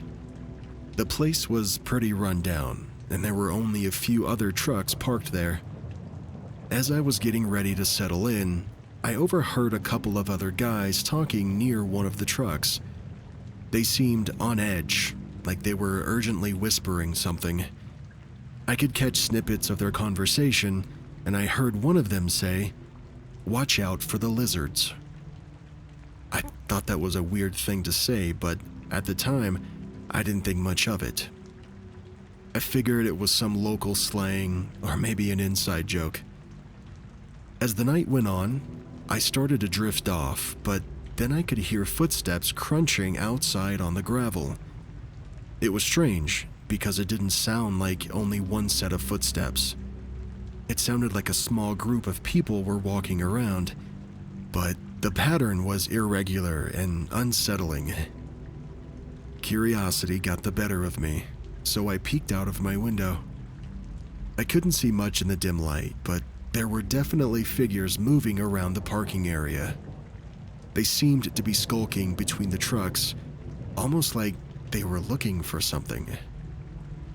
I told myself it was probably just other drivers getting up and stretching their legs, but the unease that was now building up inside me wouldn't go away. Suddenly, I heard a sharp knock on my door. My heart leapt into my throat and I glance at the clock. It's well past midnight. I call out, asking, "Who's out there?" But I got no response. Only the sound of footsteps shuffling away. Now, at this point, I'm too spooked to investigate any further, so I locked all of my doors and I just tried my hardest to get some sleep. Just as I was drifting off again, I hear this low, hissing sound coming from somewhere nearby. It's faint, but it's persistent, kind of like someone whispering just out of earshot. I squeeze my eyes shut and I tell myself, "Hey, dude, It's only your imagination. Chill.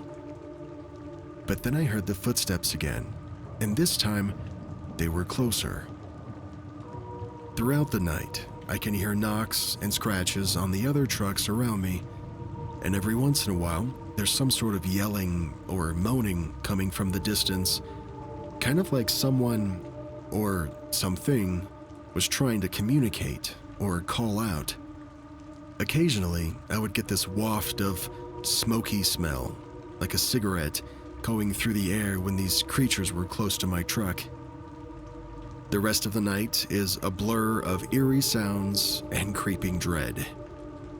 I kept telling myself it was just some weird local prank or something, but nah, even I couldn't believe that. The whole thing just felt off. As soon as the first light of dawn breaks, I don't waste a second. I fire up my truck and I get out of there without even looking back. I didn't want to see what might have been left in the morning.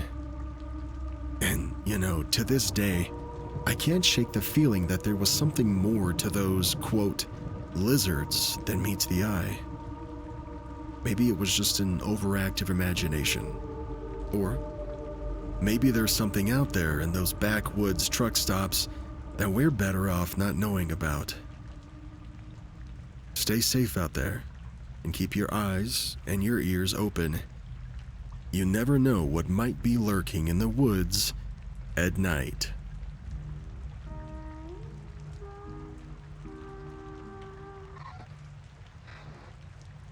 I'll start this off by saying I grew up completely and 100% adamant that the paranormal is not real, and that it could all just be rationalized, and the people who believed in it just hadn't thought about it hard enough.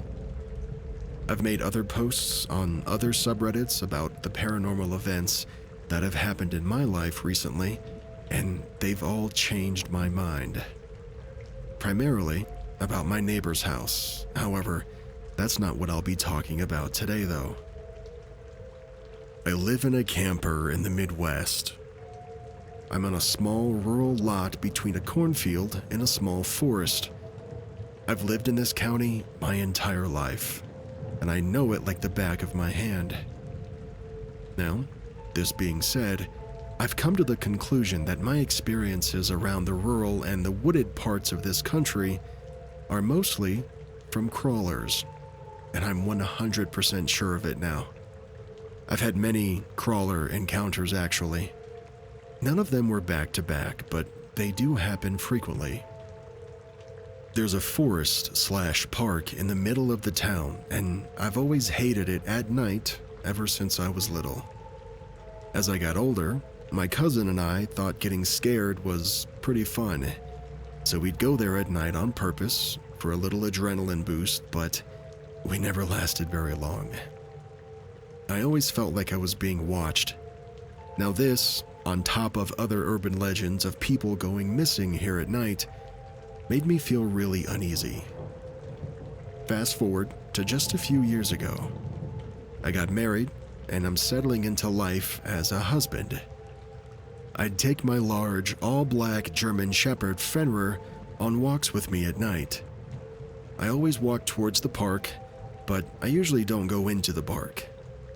The first time something weird happened was 5 years ago. I was walking Fenrir, and I noticed that the woods to the front of me and to the right of me are completely silent. My dog starts acting super anxious, and he's usually a very stoic and quiet dog, so this weirded me out.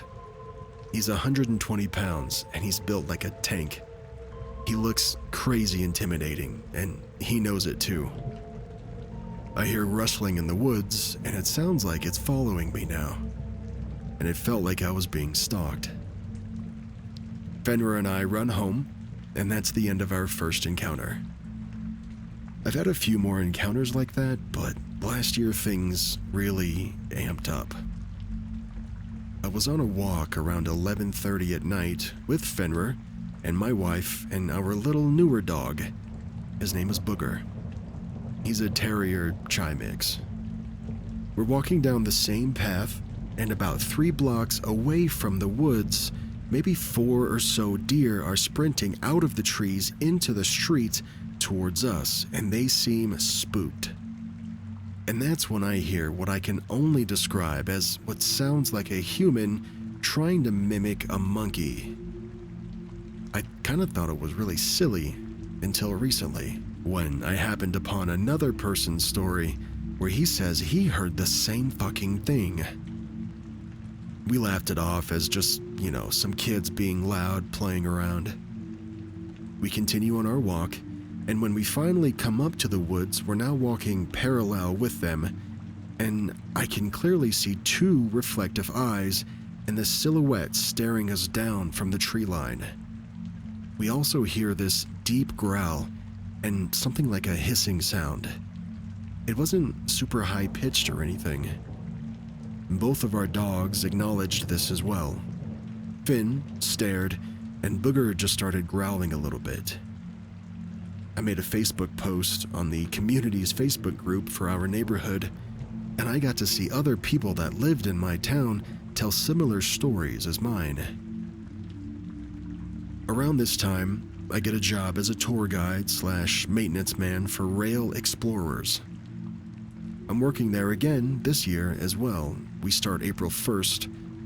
Basically, they take, unused paths or tour-specific railroad sections that aren't used federally, and they have those pedal carts with motor assist on them, and you can use them to explore the tracks and just cruise through the area. It's super cool, and everybody really loves it. The one that I work at is like 5 minutes from where I live, and it goes through the woods to this inaccessible part of the county unless you float down the river and then hike up a steep hill full of loose dirt. You go under one old car bridge, and you go over 2 multi-100-foot length old train bridges. The first one is larger and much taller. It's probably 150 feet off the ground above the forest, and the second one goes over the river. About 6 months into the job, it's fall. We work until midnight sometimes, with the last tour leaving at about 9 p.m. That means the last tour for the last 2 months of the year are in complete darkness. The way the job operates is with 6 employees. 4 get on the lead bike, and 2 get on the rear bike. From the lead bike, we drop off 1 person at the busy intersection so they can flag traffic, and 1 person gets dropped off at the large train bridge that goes over the woods. The person at the bridge gives a short safety speech to the customers who stop and go one at a time over the bridge. The employee carts are much faster than the customer carts. We all have walkie-talkies, and we usually have these battery-powered floodlights that are on stands that we use so the customers can see us, and we all wear very reflective, light-up safety vests. On one particular night, we were behind by 20 minutes or so. Instead of leaving the depot at sunset, we were leaving at dusk. I was stationed at the high bridge. By the time we reached the bridge, it was pitch black, aside from the stars, providing just a little bit of light. My coworkers dropped me off, and they waited with me until the first customer arrived. I gave the little speech to that first cart of 4. I chatted with them a little bit, and I was trying to buy us some time and wait for the next customer cart so there wasn't a massive gap for my coworkers who have to flip the bikes around. After a few minutes, I let those customers leave, and I was now alone. I was there for 20 minutes. I used the radio so many times, but it was just static for everybody. This was one of the only times we've ever had an issue like that as well. I keep seeing movement in the tree line. I keep hearing fast footsteps all around me and what seem like they're coming from every direction. I had the floodlight on above my head, so everyone and everything could see me, but I couldn't see shit. I don't love the thought of that, so I turn off my floodlight and I switch over to my personal flashlight. I keep seeing quick glimpses of something with pale skin moving quickly, but right when I started seeing stuff, I could hear the next customer cart coming close. So I turned my headlight back on and I waited for them to come around the corner, trying to be cool. When they pull up, I noticed they had a little boy with them, and he says he's scared of the dark. I'm terrified at this point, but I have to act appropriately, even more so because of this boy. I don't want to scare him. As I'm finishing my speech, I hear movement right behind me and say, "Jesus fucking Christ," and I spin around with my flashlight on instinct. Poor kid. I told them it was probably just a deer, and they were good to go across the bridge. That same night, the person stationed at the intersection, and this isn't like a town intersection, by the way, it's very rural. It's right next to a massive cornfield. He is Native American, and he's very in tune with his culture. He told me privately a few weeks later that he heard rustling in the cornfield, and whatever was out there was whispering his name and trying to get him to go into the field. He was also without communication for those same 20 minutes that I was, but he wasn't in the woods, and he could see a lot more than I could. Another time, me and that same coworker were headed back on the front cart. We were a ways ahead, so we stopped the cart in the middle of the high bridge. I know it sounds scary. I'm a little bit afraid of heights, and this bridge has massive gaps between the planks that you theoretically could fit through, but after doing it so often, you just get used to it. It was a clear night, and we were watching the stars together, just making small talk, and then everything goes quiet. We're about 100 feet in the air above the woods, and we can hear for miles.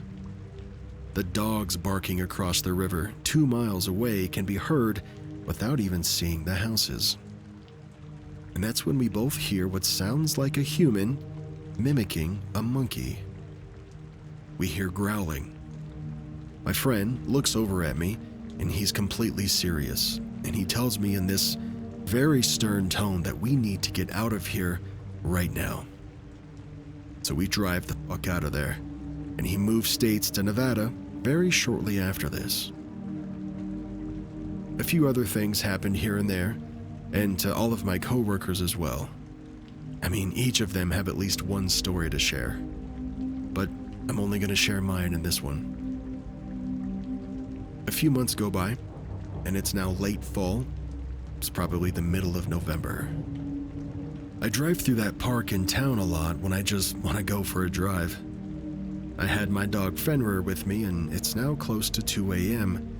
I can't sleep, so I'm listening to some Melvin CD in the CD player of my Jeep, and I'm driving leisurely through the park.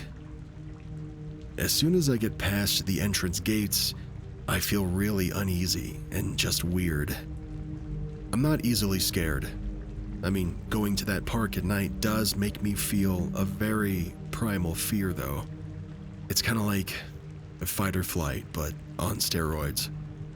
I've never felt that way in my life anywhere else, ever, and it happens every time I'm here. So I'm driving through the park, just trying to enjoy the scenery. Like I said, my dog Fenrir is with me, and I've rolled down my windows just far enough for him to poke his head out, but he can't leap out. I go deeper into the woods, and I start to feel worse and worse. I decide not to turn around though, because I'm already past the halfway point, and now turning around would actually lead to me being in the woods for longer. It's faster if I just keep going and pop out the exit. I started speeding where there weren't any turns that I couldn't see around. I round the last corner, and what I see gives me nightmares for months. I see this pale, skinny, humanoid figure in the woods. It's tall and lanky, and it's fucking crawling on its hands and feet, but it was crawling fast too, like probably 20 miles an hour type shit. We don't have bears out here, and the only animal that size are large humans and deer. And this wasn't a deer. It went from my right side, crossed the street, over to my left side, and then went into the tree line. Fen sees it too, and he doesn't usually bark at animals, not even other dogs, but this time, he's going ballistic. He's trying to force himself out of that small gap in the window, nearly foaming at the mouth and snarling at whatever this thing was. He never acts like that. I'm a certified dog trainer, and I've raised him from birth. Most recently, I've become obsessed with this park. I've walked there at night from my camper to the park with Fenrir, and I don't think I'll ever do that again.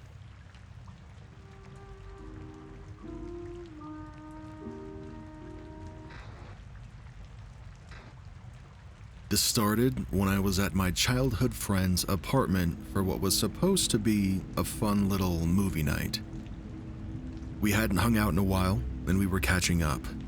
Her place was cozy, a little disorganized, but full of girly decor. We were in our comfiest sweatpants, about to watch princess movies. Her apartment, like I said, isn't the most tidy. Things are a bit scattered around, but it is generally clean and so very authentic to her, which always made me feel at home. We decided on ordering pizza for dinner.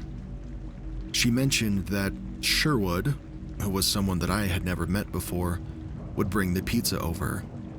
At first, I wasn't happy to hear that. I thought what she meant was that she had invited another friend over to join us, a boy, which wasn't what I had in mind, but, I was in for a surprise, I guess. Sherwood turned out to be just our delivery guy for the night, and he wasn't actually joining us. Thank goodness. Now, when he got to the apartment, there was this awkward air about him. He was obviously a nervous dude, fumbling a bit with the pizza boxes and not very good at making eye contact. My friend introduced us quickly, and it was clear from her overly thankful demeanor that Sherwood did a lot more for her than just fetch dinner. After he handed us the pizza, there was this brief moment of forced small talk. My friend was super nice to him, despite his awkwardness. He wasn't the best conversationalist, and he seemed really out of place. Then, Sherwood asked for my phone number. Now, in the moment, I was in a tough spot because our mutual friend was sitting right there, so I didn't want to say no, so I gave it to him. And we chatted for maybe 5 minutes before my friend starts giving cues that it's time for him to go, saying things like, "Hey, thanks so much for dropping this off." He seemed to get the hint, and we both gave him a hug before my friend said something like, "Drive safe." Another cue that it's time for him to go. When I asked my friend what that was all about, she basically explained to me that Sherwood was her unpaid personal assistant. He did her grocery shopping, he dropped off dinner, and several other things as well. I think Sherwood was just a really lonely guy that was just desperate for interaction, especially female interaction. My friend and I were both young and immature when this happened. We were probably 23. But I think that we both knew something was seriously wrong with Sherwood. It was a little hard to articulate because we couldn't point out exactly what his problem was. Not long after that night, Sherwood started a group chat with my friend and me. He sent a meme or two every week. I kind of just felt like he was trying to stay relevant without being too intrusive, Maybe he was used to being sidelined or even blocked by other girls in the past. It felt like he was trying to make me remember him, but also, carefully, trying not to give me a reason to block him. I can't speak on his behalf, of course, but that's kind of the vibe. Sherwood also offered to help me with errands. The first time, I replied, "Hey, thanks for asking, but no, I'm good, man." He asked, every weekend after that. And one day, I made the mistake of accepting his help, even though I knew better. I had recently found a great deal for a new washing machine on Craigslist, but I had no idea how to pick it up and install it. And when I mentioned that in the chat, Sherwood, surprise, surprise, excitedly volunteered to take care of the whole thing. He handled the pickup, the installation, all of it like a total champ, and that saved me so much hassle. Now, I wanted to pay him for his efforts because I wanted to show appreciation, but he wouldn't accept any money. Eventually, he suggests that I can repay him by joining him for a hike. And what was I supposed to say to that? I felt uneasy about the invitation, but, and it also felt a little too personal, like it could be mistaken for a date or something. But Sherwood framed it like it was nothing more than just a friendly outing, into the woods, like a transaction to balance out the favor. I agreed, and I rationalized it by telling myself it was a fair trade for installing the washing machine and a genuine form of payment, especially since I didn't think he had too many friends. This hike felt like maybe a way for him to have some companionship. The day of the hike comes, and Sherwood picked this trail that was nearby. I had been there before, and let me tell you, it's gorgeous. As we walked along together, we chatted about ordinary things like work, the weather, his hobbies. Everything seemed normal until he suggested that we go off the main path to see something, quote, special that he wanted to share. Like, what could that even mean? Well, we reached this secluded spot, and there was the thing that he wanted to show me. It was a dead body. My heart starts pounding so violently in my chest as Sherwood stood there, eerily calm and nonchalant about the whole thing. The casualness in his demeanor made me feel even more uneasy. It felt like he wasn't just showing me a dead body, but also kind of revealing this darker side of himself. It smelled awful. I didn't know how long it had been there. I mean, I'm not a biologist, right? But my guess is that it had to have smelled a lot worse before, and now it had kind of gone down a little bit.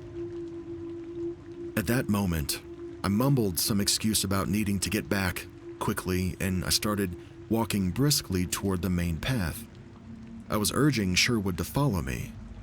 I thought maybe this was some twisted mind game, like a way to intimidate me or show me that he wasn't just some harmless little boy, Maybe he was trying to send a message that said, "You should know I'm familiar with things like this." Oh, and there's another possibility. Maybe he just wanted me to think about him more. Sometimes when I talk to people, I feel like they only notice me for the time that we're together, and then they don't think of me again until the next time we are together. It's possible that Sherwood felt that way with me, and maybe he thought that showing me this, cadaver would make him less forgettable. I have no idea. But on the surface, he seemed oblivious to how truly inappropriate this was. As we walked back together, I was in full fight or flight mode, instinctively looking around to see if there were any other hikers or rangers, right? Anyone who could make me feel like I wasn't alone with this guy. The moment I spotted someone else on the trail, I called out. I didn't want to expose Sherwood. I really just wanted to ask for directions back to the parking area. Kind of feign being a noob in the area. I wanted to make sure that Sherwood and I wouldn't be left alone together. I asked this gentleman to walk us back to the parking lot, and I was not going to take no for an answer. I kept pretending like I was confused about his directions, and eventually he agreed to just walk us there. Getting help from that guy was my way of re-anchoring myself to safety and normality, while I was still under the shock of what Sherwood was showing me. We got to the parking area, and that's when I called my friend and I told her that I was with Sherwood. I suggested that he could drop me off with her and that we'd be there in 20 minutes. And Sherwood agrees. That was my way of making sure that if anything happened, it was on record that Sherwood was the last person to have been with me. Also, I immediately texted my friend what had happened to get that on the record too. Now, when we get to her apartment, I say thank you to Sherwood and I kindly tell him to go away. I had already told my friend through text, but when I finally got to see her, I started going into way more detail. The fact that the body had insects all over it, the fact that the face was decomposing but still a little recognizable, those kinds of details. And her reaction was pure horror. No shock there. And not just about the dead body, but also how nonchalantly Sherwood had treated the entire situation.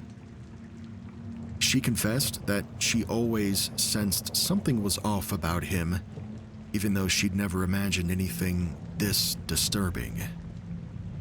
We both agreed that we needed to remove Sherwood from our lives entirely. She admitted that she felt stuck with him, and she had become too reliant on Sherwood to just fire him cold turkey. And I know, you can't really fire somebody you're not paying, but you get it.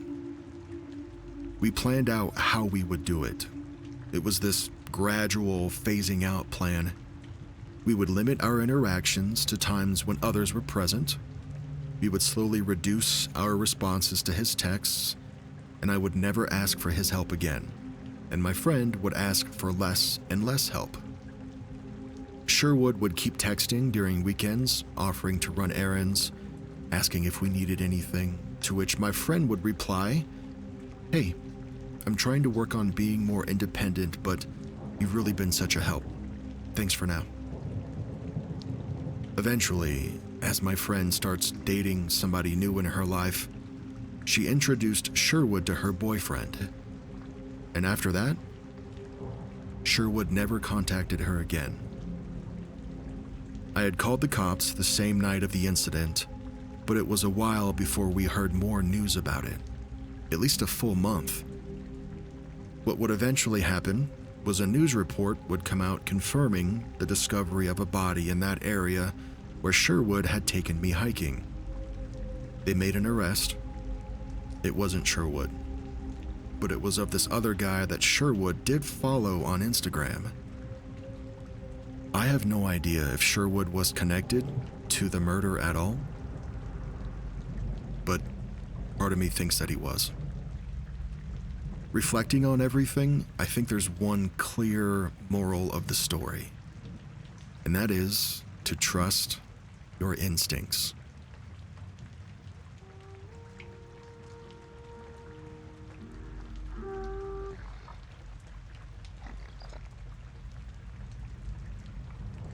Back in 2008, I was a student planning on going to university, and I needed some extracurricular stuff that I could put on my entry applications.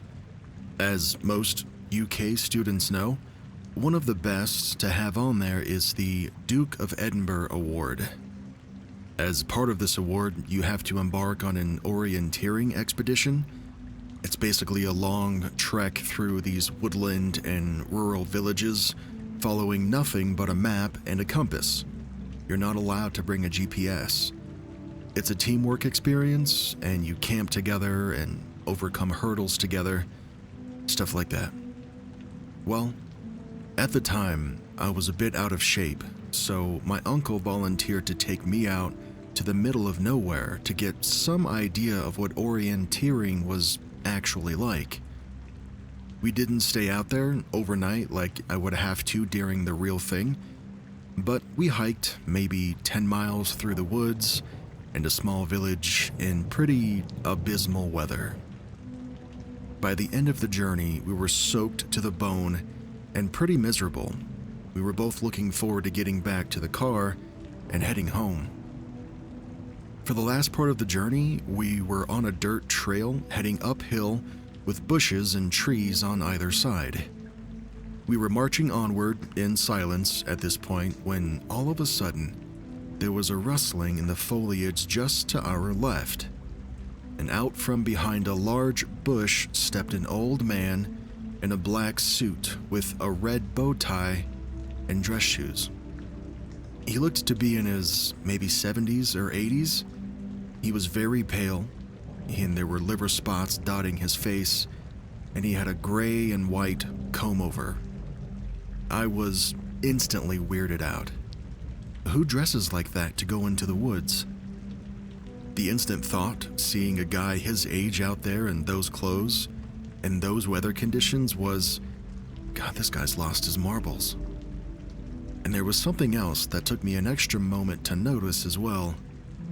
The guy was bone dry. Didn't even have any mud on his shoes.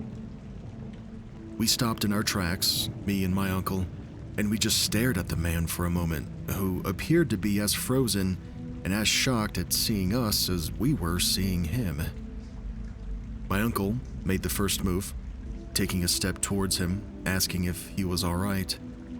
And the old man just continued to stare at us for a moment, not even making a twitch, and then became suddenly very animated. It was like he just snapped out of a trance. He starts flailing his arms wildly. He says something awful had happened, and that a good friend of his was in need of help. He began walking backwards into the woods, motioning for us to follow him, which we did. We started off at a pretty brisk pace, and then that escalates into running as we struggle to keep up with the old man. And after maybe a minute or so, he disappears ahead of us, but we can hear him still, so we continue to follow his noise and his sounds until we reach a huge slope. My uncle and I both stop at the edge, and we look down to see the old man standing at the bottom, still motioning for us to follow him, begging practically. I remember looking down, and the slope was probably at a 40-degree angle, and it spanned for probably 50 feet or so, and it was slick with mud. Honestly, it looked like an accident just waiting to happen, especially given that there were no shrubs or roots or anything to hold on to. I remember looking down at the old man on the other side of the slope and wondering, how in the heck did this guy cross that so quickly and so cleanly? I mean, at that distance, it's hard to see fine details clearly, I know, but I swear he didn't look muddy or wet at all still. Now, my uncle and I both looked at each other again, and I saw that he was starting to get as weirded out about the whole thing as I was. But despite my feelings, I made a step towards the edge of the slope, and I decided I was going to try to make my way down when my uncle grabs me firmly by the arm and pulls me back. Under his breath, he says to me, "Man, something's wrong here." We took a few steps back from the edge of the slope at this point, and the old man at the bottom starts getting irate. He begins pleading with us again to come down the slope, telling us that he needs our help and that his friend was in trouble. My uncle shouts down to the old man that we would head back to our car and call emergency services for him, and that professional help would be on its way soon. My uncle continued to affirm with this dude at the bottom of the slope that they would have all the tools needed to help whatever situation his friend was in. The old man is now furious. He starts jumping up and down, demanding that we come down the slope right now or that there would be hell to pay. His voice also changed drastically. He was practically growling his words. His hands started bunching up into little fists, and they were pounding his knees like this angry toddler throwing a tantrum. I've never seen a grown adult fly into such a rage in my life. His eyes looked like they were on the verge of bursting out of their sockets, and his skin had gone from pale to red almost immediately. We began to hurriedly make our way back to the way that we came, and his demands and his threats are now getting less audible the further away we get from him. Once we found our way back to the trail, we practically power marched the remaining quarter-mile or so to the car.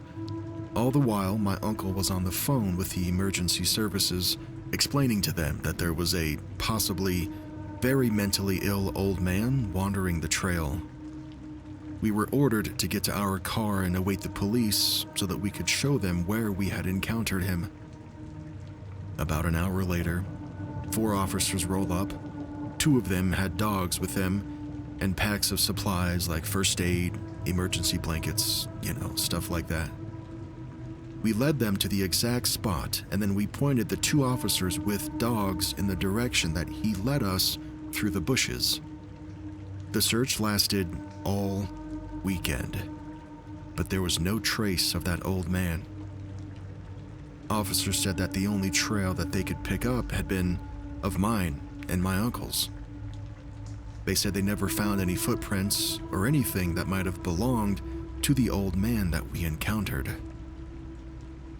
To this day, it's still one of the weirdest experiences of my life.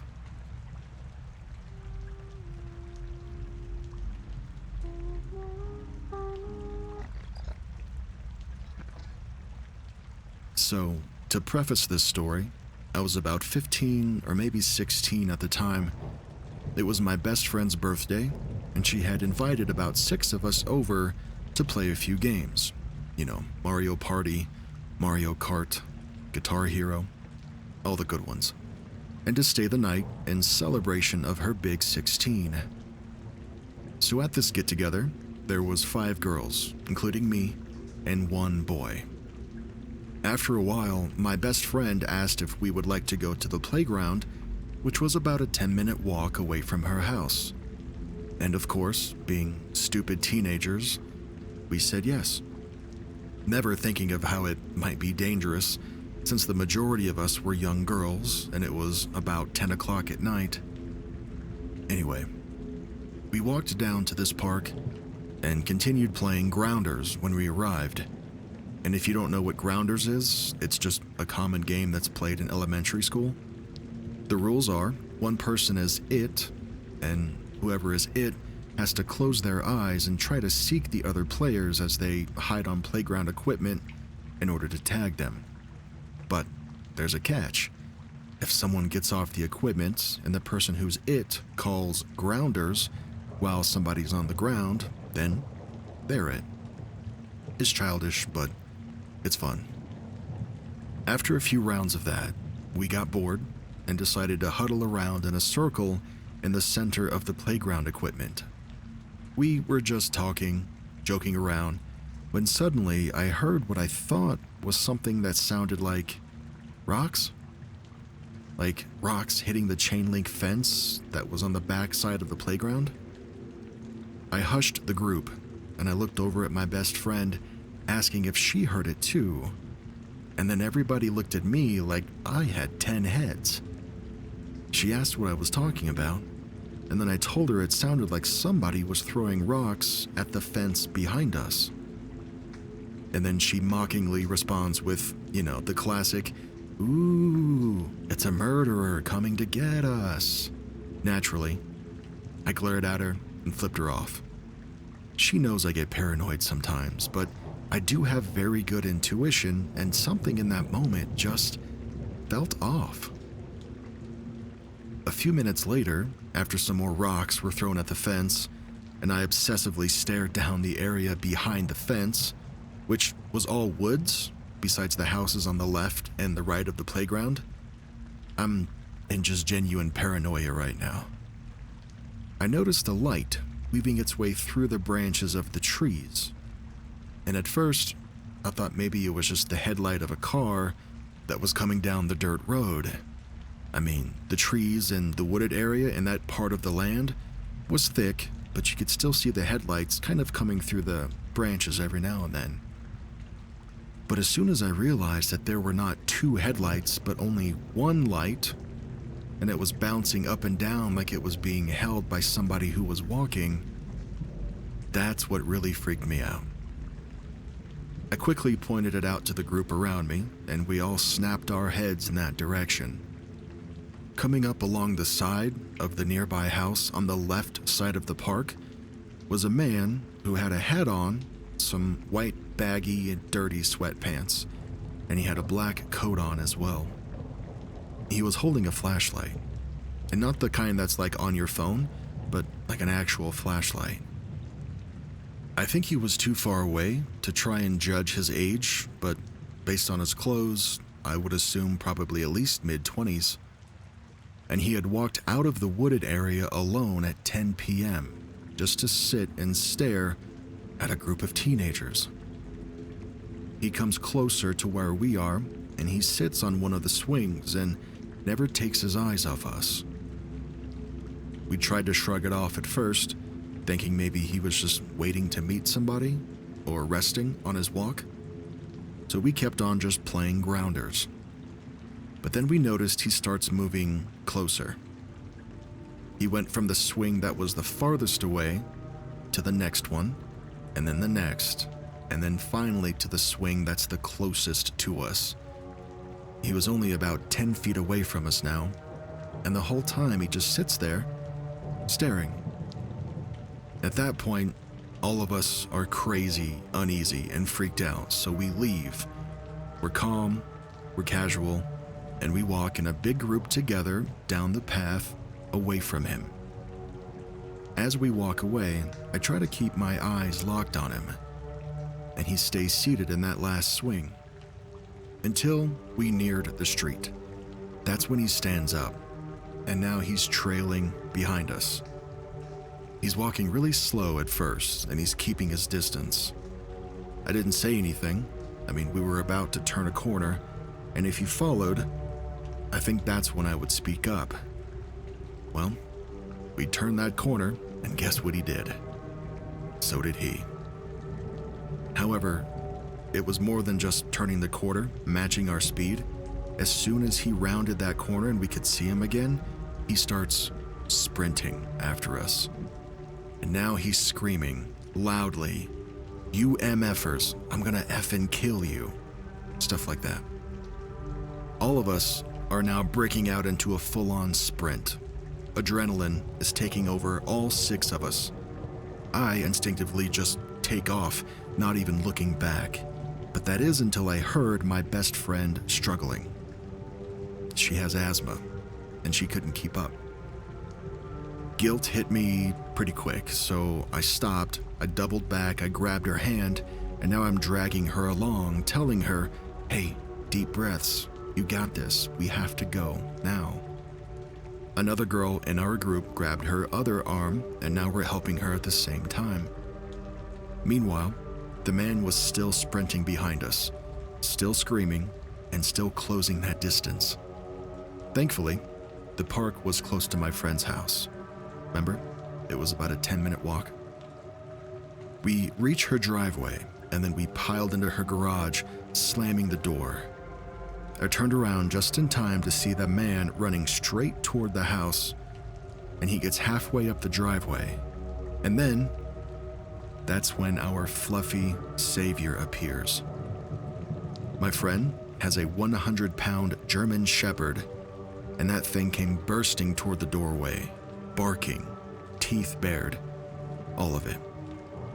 We barely held her back by the collar, but I think just her presence was enough to get this dude to back off, because he stopped dead in his tracks, clearly afraid of the dog. Then he turned around and bolted in the opposite direction, eventually disappearing into the dark. We were terrified for the rest of the night, and we really only managed to sleep after putting random items next to us. One of us had a rake. But I think most comforting was our big fluffy hero, just in case that creep decided to come back. Somebody in the comments says, "You are a beautiful friend. I have no idea what happened there, but that is incredibly unfortunate. and hopefully the park becomes more peaceful very soon. And the OP responds with, I haven't been to that park at night since this event, but I do sometimes walk past it during the day with my dog, and it seems peaceful enough. This was the only time I ever had a bad experience at that park, but I hope so too, because there are a lot of kids in that area, and the last thing I'd ever wish for is for any parent to have their kid be in danger.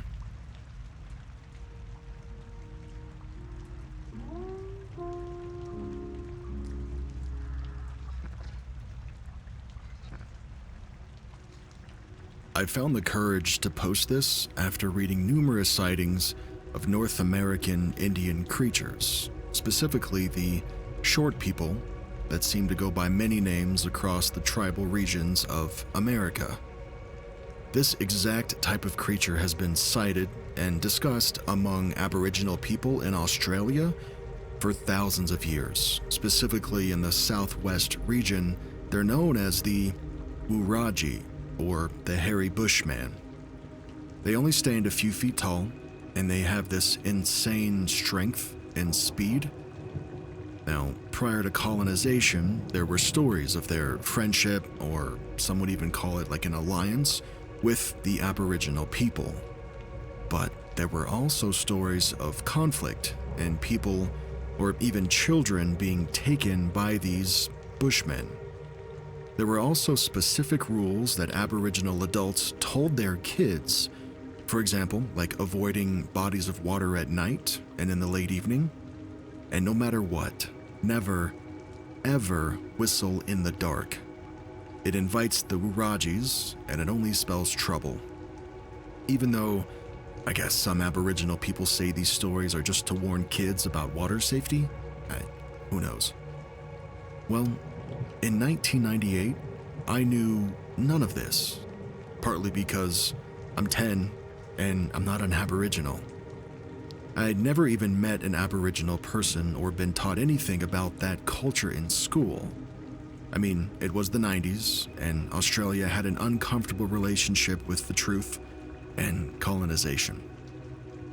Every school holiday, I used to leave the city and visit my aunt in this picturesque southwest countryside. I needed no encouragement in going because I loved the outdoors, and I had free rein to run amok on the dirt bike and go fishing alongside this magnificent Blackwood River whenever I felt like it. And that was a lot. Now, when I grew up in Australia, it was incredibly safe for a 10-year-old kid to roam the landscape for miles and for hours on end, all alone with nothing but a pocket knife. I was able to walk through my aunt's massive property to the edge of the forest that she lived on, and then into the depths where the river flowed through, fishing for trout and some redfin if I was lucky. On the last evening before I was due back to go home, back to the city to be there before school started, I was down there fishing alone as the sun was setting. I knew that I'd get into trouble for being out that late, but having already snared a few trout, I figured I'd be quickly forgiven. Plus, I was still getting bites. I remember having caught the fish and keeping them in an old metal bucket. I was on my last few pieces of bait when I recall hearing a tiny pinging noise on the side of the bucket. At first, I thought nothing of it because, these large gum nuts often fall out of trees. I figured one just fell out and hit the bucket on the way down. But then it happened again, this time much louder and more forceful this time. I remember checking the bucket, and I realized that there were small rocks in there, not the gum nuts that I thought were actually dropping. I looked around, assuming it was just some kids from a neighboring property or something, which was very unlikely, because it was maybe a 30-minute walk to the next house. It was on the other side of the river, and it kind of backed onto the national park where there were no other farms for miles. Plus, I had never come across any kids throughout my entire stay at the farm. And this is where it gets scary. The rocks got bigger, and they started flying in from different directions. One of them actually hit me in the face and cut my cheek. Now, at this point, I started crying. Don't judge me, I was 10, right? I dropped the fishing rod, and I had 3 large trout in the bucket, and my intention was to pick it up and then run back to the farm as quick as I could. As I bent over to pick it up, I was hit by another rock in the side of the head, and I fall over. I shake myself off, I pull myself up, and I stared over to the other side of the river, which is where I'm pretty sure this rock came from. And what I saw paralyzed my entire body with fear. It was nearly dark at this stage, but I saw the outline of 3 short-looking bodies covered in hair. I would have put them at maybe a meter tall, somewhere between 3 and 4 feet. Kind of like the size of small kids, but with the bodies of men. Their faces looked like they were part ape and part human, but it was their eyes though. Even though it was getting dark, their eyes still had this piercing yellow glow. They were completely black in the middle though. They didn't have any clothes on, but they were covered in this extremely thick and clumpy hair all over their bodies, except from the knees down. And they had arms that kind of hung the way you would think a caveman arm hangs. But here's the strangest thing, and it does get stranger. They stared at me almost without moving at all, like literal statues, and they had this curious expression fixed on their faces, and they made absolutely no noise whatsoever. It made no sense because only a few minutes before, rocks were pelting me in all different directions, but yet now, they appeared to be frozen, except for their eyes, which were very intently locked on me. I managed to pull myself up and run faster than all hell.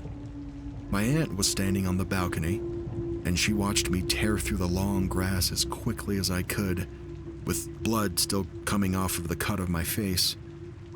I told her everything, and she called the police. One officer did come by to get a statement, and he said that he'd visit some of the other farms around town, but he was certain that there weren't any other families in the area. My aunt just assumed that I couldn't see the figures properly due to the sun going down and it getting very dark quickly, and maybe even suffering from a concussion from the rocks that happened to hit my head somehow. She assumed that they were kids or maybe some teenagers messing with me. But I know what I saw, and I'll never forget those murderous-looking yellow eyes. The next morning, I went with my aunt back to that same spot. I wanted to collect my fishing rod and the bucket that I had left. My aunt was shocked to see the fishing rod and the bucket still there. I mean, she thought it was an opportunistic crime. We checked the bucket, and what we saw made our skin crawl. 3 perfect trout skeletons were floating in the bucket. There wasn't one morsel of meat left on them. There are no bears or wolves in this part of Australia, and even the odd dingo or fox wouldn't devour an entire fish like this, but leave its skeleton there. And the whole ordeal was just terrifying. But as things tend to happen when you're a kid, you just forget about it, or it lives somewhere in the back of your mind for a while until something resurfaces it. The police officer said that he didn't find anything of note, and as nothing was stolen, there was really no need for any further inquiry. It was the talk of the country pub for a few weeks, though.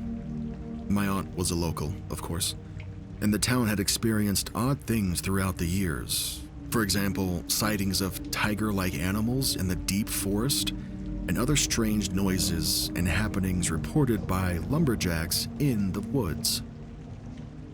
It wasn't until I got into my 20s and became a social worker that I started working with Aboriginal communities in town. During some of the celebratory events, I came to learn of the different Dreamtime creation stories, and eventually, I had the confidence to tell an elder about what I went through. And he recognized it as the Uraji straight away, and he said that I was lucky to leave that forest alive. He seemed to think that they must have believed that I was an Aboriginal boy. I mean, I do have a mixed background, and the protocol would have been for me to leave a couple of fish outside the bucket, skewered on sticks for them to come and collect after as payment for fishing in their river. But since I obviously didn't do that, they reminded me, first by a few pelts of rocks in my face, and when I still didn't do that, they eventually attacked.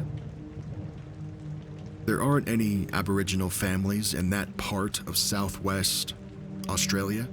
It's mostly Caucasian people. But to this day, it still remains this unexplainable mystery as to what even happened. The elder that I told all of this to believed that they could have taken me, though, for disobeying their sacred customs. And that part is what wakes me up in cold sweats in the middle of the night sometimes, in my 20s still, because I believe they could have. This is not a story that I tell to my family and friends, but I will confide in with the odd Aboriginal colleague or client at work, and they tell me similar things. I'm 36 now, and as time goes on, I find this event something that I think about more often as the years roll on. Despite becoming more logical and cynical in age, I still ponder its significance and proof of otherworldly beings living alongside us on this planet. We have a curious person in the comments that mentions, "The yellow eyes and the fish skellies in the bucket gave me chills. I can't believe you actually saw those little hairy men. Can you describe them a little bit more? Like why they made their curious face? Like what was their facial expressions looking like?" And the OP responds with, "Well, to me the faces looked really curious, almost like when you've done something odd in front of people and they give you that kind of questioning look. Or perhaps when someone asks you a question and they're waiting patiently for you to answer back. Their faces were motionless, like statues, except their eyes, and they were shifting very slightly from left to right. Also, I never saw them creep out from behind the bushes or the trees or anything. It just looked like they kind of materialized on the river's edge almost instantly."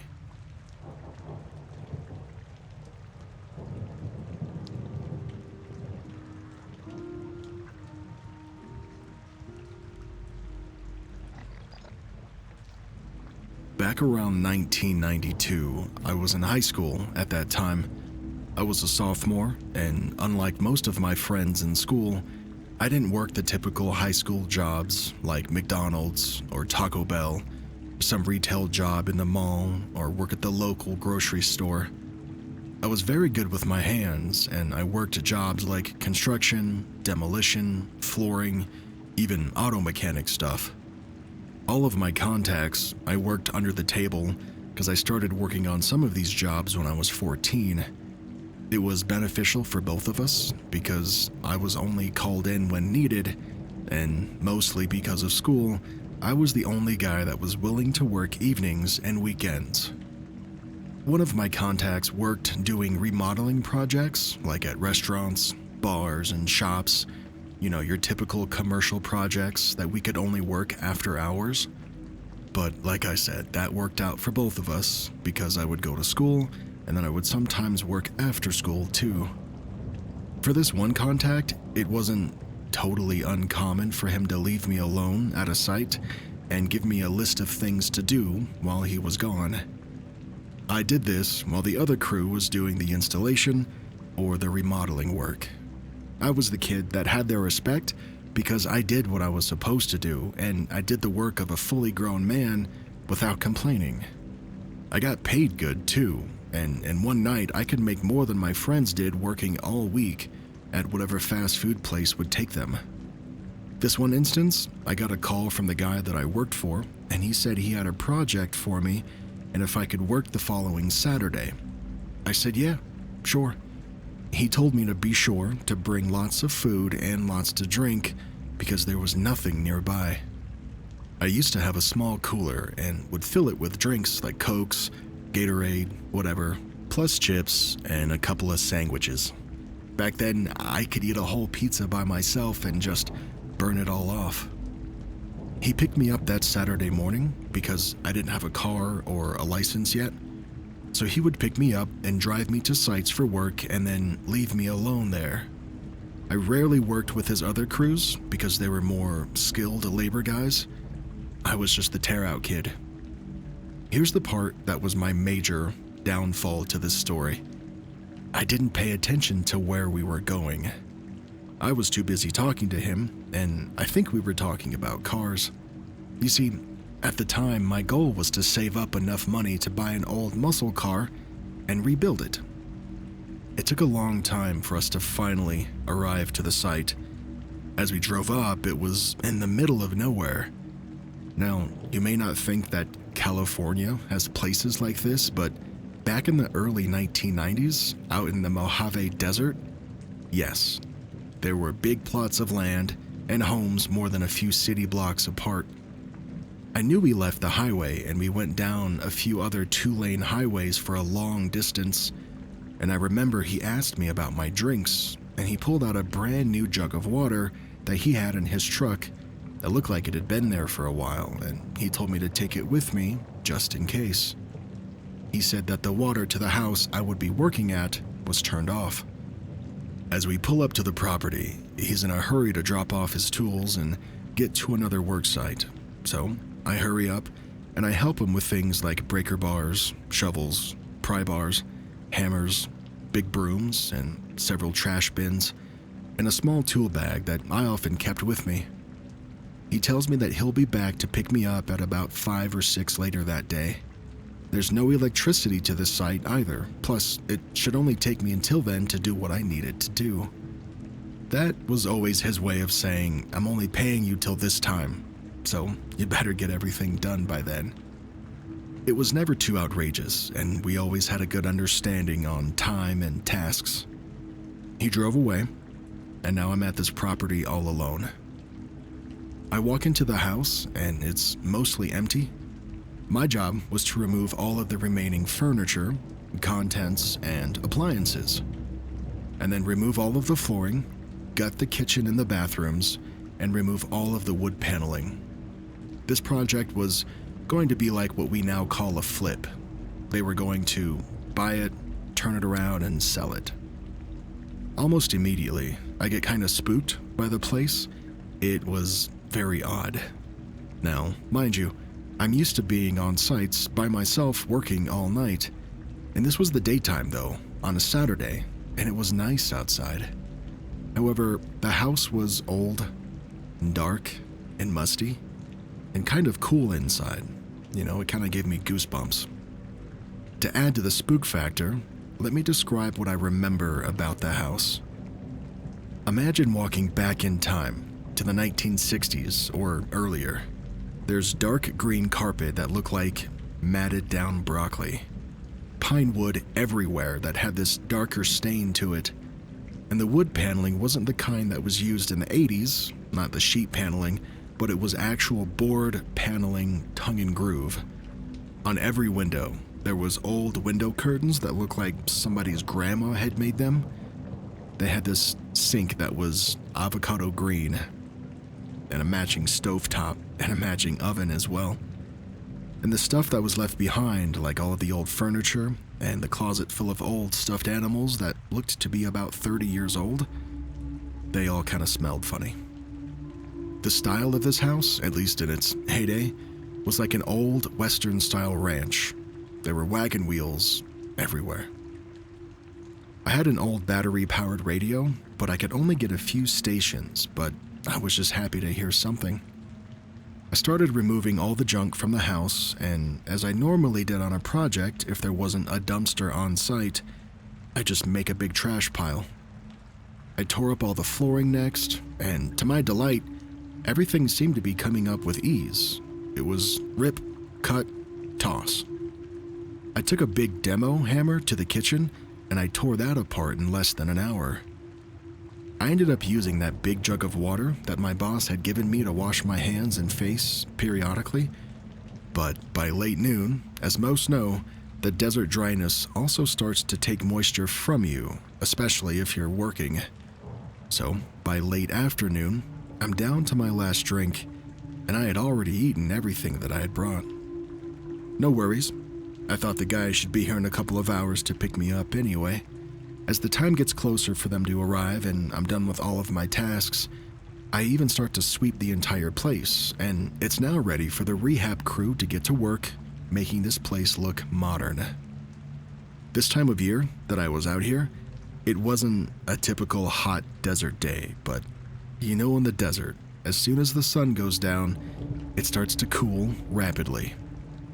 I had a flannel shirt, but that wasn't enough, and it was starting to get dark. This was the time before cell phones were incredibly common, and there was no electricity, or water, or phone service to the house.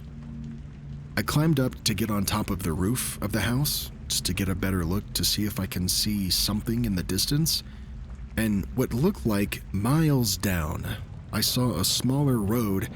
It was this dirt road that led to a few homes, but those homes were all dark. My first thought was to hike down to a neighbor's house and ask them to use a phone. But from what I can tell, nobody was at the nearest house. It also looked just as abandoned as the one I was sitting on.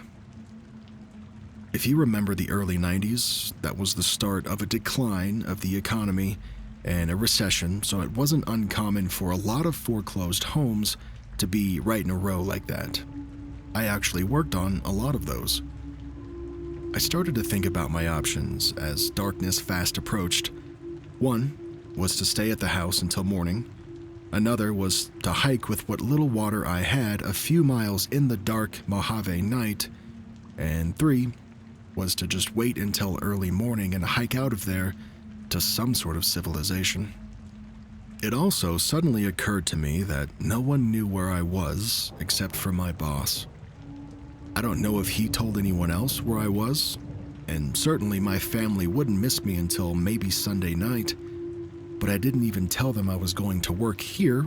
I mean, they knew me, and they knew how much I would like to work and save up for my car, and that's why they never worried about me not coming home. As full darkness was all around me, it was actually amazing looking out at the night sky, and lucky for me, the moon was bright. I didn't have a flashlight or any way to make a fire, and I could feel the temperature started to drop down to the low 40s. My only option was to go back inside the empty, creepy house that somehow seemed even more creepy, sitting alone in the dark. At about 8 p.m., the batteries on my radio, which was my only source of little light and noise, started to die. I grabbed an old wooden chair, and I sit in the living room of this house just facing the front door. I'm starting to hear wind and odd noises, which I assume are animals off in the distance, and what sounds like leaves cracking under feet. I'm starting to shiver from the cold, so I set off on trying to start a fire in the fireplace. Just imagine Tom Hanks in Castaway trying his hardest to start a fire. At least this was keeping my mind off of the situation. Sitting in this living room next to the fireplace, the house seems even more dark than it should be. Now mind you, in the daytime, the inside seemed dark already. With only the moonlight, I was pretty much sitting in complete darkness now.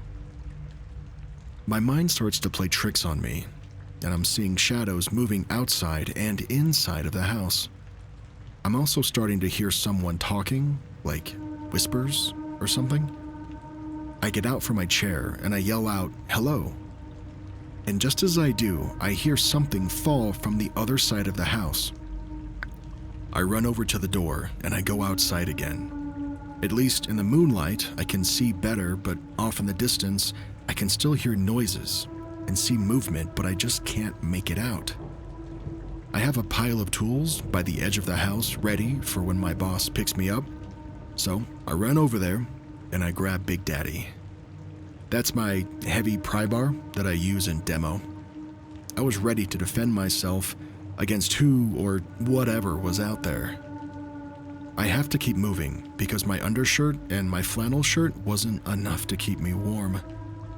The wind was also starting to pick up, and for as far as I could see, there was not a single light on around me.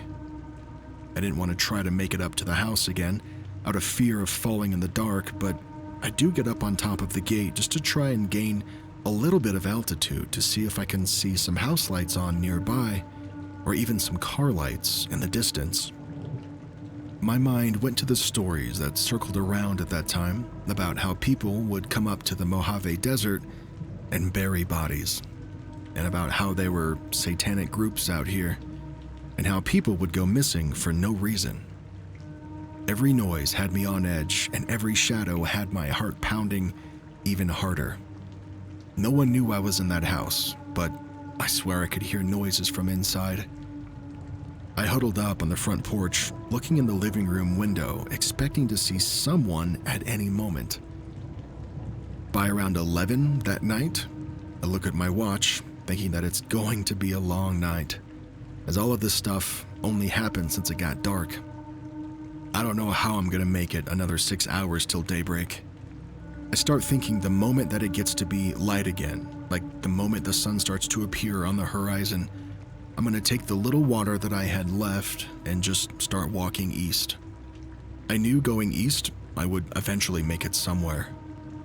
I knew the dirt road that we came in from was likely in that direction, and it also led to a paved road. Closer to midnight, I'm wide awake. My eyes are fixed on the dirt road, thinking that any time now, a car would come down and maybe I can call them for help. I remember casually turning to look back into the house, as all of this time I could still hear noises, but I kept telling myself that maybe they were just rats, squirrels or something. I see a shadow of a person move from the kitchen to down the hall. I jump up from sitting down, and I was like, that is not an animal. That is 100% human. I start backing my way out of the porch towards the pile, and I trip over debris, and then I fall down on the ground. I get up, but I fall again, and it was like something pushed me down. Either that or my imagination, but all of a sudden these bright lights were coming closer to me as I'm laying on the ground. I jump up, and it's my boss. He's looking at me like, "What the heck are you doing?" I was just so glad to see him. I wasn't mad or anything. I just asked him what the heck happened. He said he was very sorry and he apologized profusely. He said that he thought the other crew was coming to get me, and they also thought that he was coming to get me.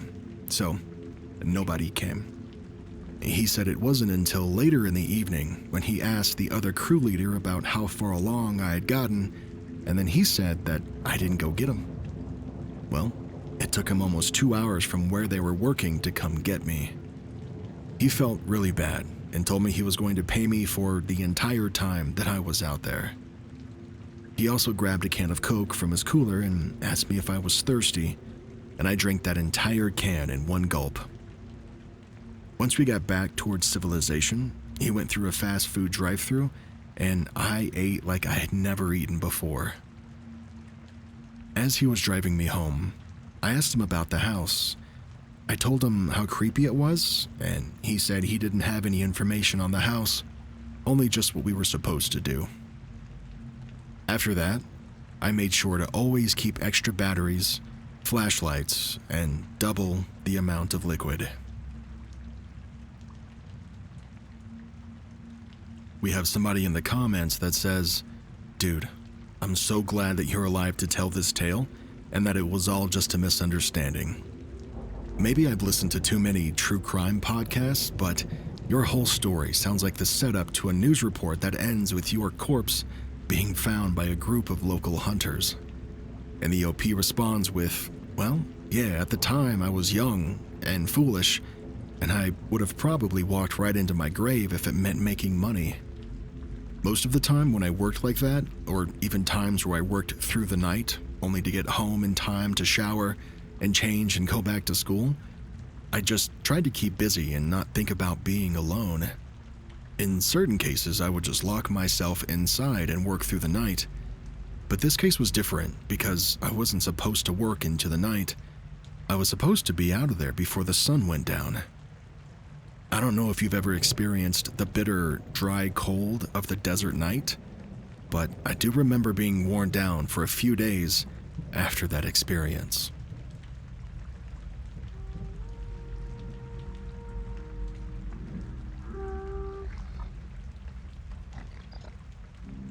So, when I was younger, at about 13 or 14 years old, I was invited to go on a camping trip with my best friend, Pat, his dad, and his uncles.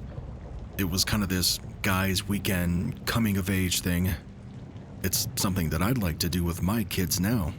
You know, just fishing, cooking over a fire, our first couple of beers, sleeping in tents, stuff like that. We drove pretty far up north, but this many years later, I'm 30 now, I can't remember exactly where we went. I know it was about 2 hours north of where I live now. We had parked Pat's dad's truck off the side of the road in a bush and canoed a pretty far distance down a river to a lake, and we set up our camp at the edge of the water. Right across the water, we could see this really old, abandoned-looking cabin. On the outside, it looked entirely disheveled. The roof was sagging in, and all of the bushes and vinery were growing up and around it. At one point, Pat's dad and his uncles were fishing and drinking and allowed us to go adventuring a little bit. Surprisingly, they actually allowed us to take one of the canoes across the water to check out the abandoned cabin. In hindsight, again, over 15 years later, I don't think I'd let my boys go that far off without any parental supervision. But, they were drunk at the time, and us being 13-ish-year-old boys, well, we did exactly what we weren't supposed to do. We paddled across, and we checked it out. On the outside, this thing looked super decrepit. The front door was unlocked, so we just walked right in. And that was a mistake. On the inside, it was certainly not abandoned. It was actually very lived in. It really freaked us out knowing that somebody lived there, but was obviously nowhere nearby right now. There were adult magazines spread across the table, a bong, a tray full of weed, beer bottles everywhere, and on one of the shelves in the living room were 2 hunting shotguns. I know it was dumb to play with them, but we did. We never pulled the trigger. We just walked around the house with them like idiots, feeling cool. We checked out different rooms in the house, but one really creeped us out. And yes, I know by now, I understand we technically committed a breaking and entering, or some sort of trespass, but honestly, we thought it was abandoned before we ever got inside. Once we were in, we figured we were just in somebody's hangout spot or something, but it was pretty deep out in the woods. Anyway, one of the rooms had those mannequins that you see in clothing stores, but none of them were wearing any clothes, and they all had wigs. They were different lengths and different colors, and something felt really off about that, and we decided that we had enough, and we left after putting the guns back on the shelf where we found them. After canoeing back to our campsite, we told Pat and his dad everything. He was almost as stunned as we were. Later that evening, we fished some more, and Pat caught a fish that his dad cooked over the fire. While we were eating dinner, 2 guys came by in a motorboat and stopped at our site. They were friendly enough. We all joked around a little bit, and we assumed that they were just other campers or people out fishing, like us. But then they invited us to their cabin, just across the water, to hang out. Pat's dad politely declined, but then they still lingered, and things just really started to feel weird. Those two guys were drinking quite a lot and exchanging weird looks with each other. At one point, they even asked Pat and I if the two of us want to go hang out. Pat's dad gave them a stern no, and things got even more awkward. They stayed a while until it got dark, and then they finally left. That night, Pat's dad and his uncles stayed up all night by the fire while we went to sleep in the tent. We didn't do much sleeping though. Mostly we just talked about how creeped out we were by those two guys that seemed to live in that cabin. And their wigs, and their magazines, and their guns. Eventually, we fell asleep. In the morning, everything was packed up. Pat's dad had cut the trip short. We put the tent that we were in away, and we left immediately. Most of the drive back was spent talking about how Pat's dad was really freaked out about those guys. Pat and I have talked about it here and there over the years, but years ago we had a major falling out. I never did ask exactly where that cabin was, but, I wouldn't want to go back anyway.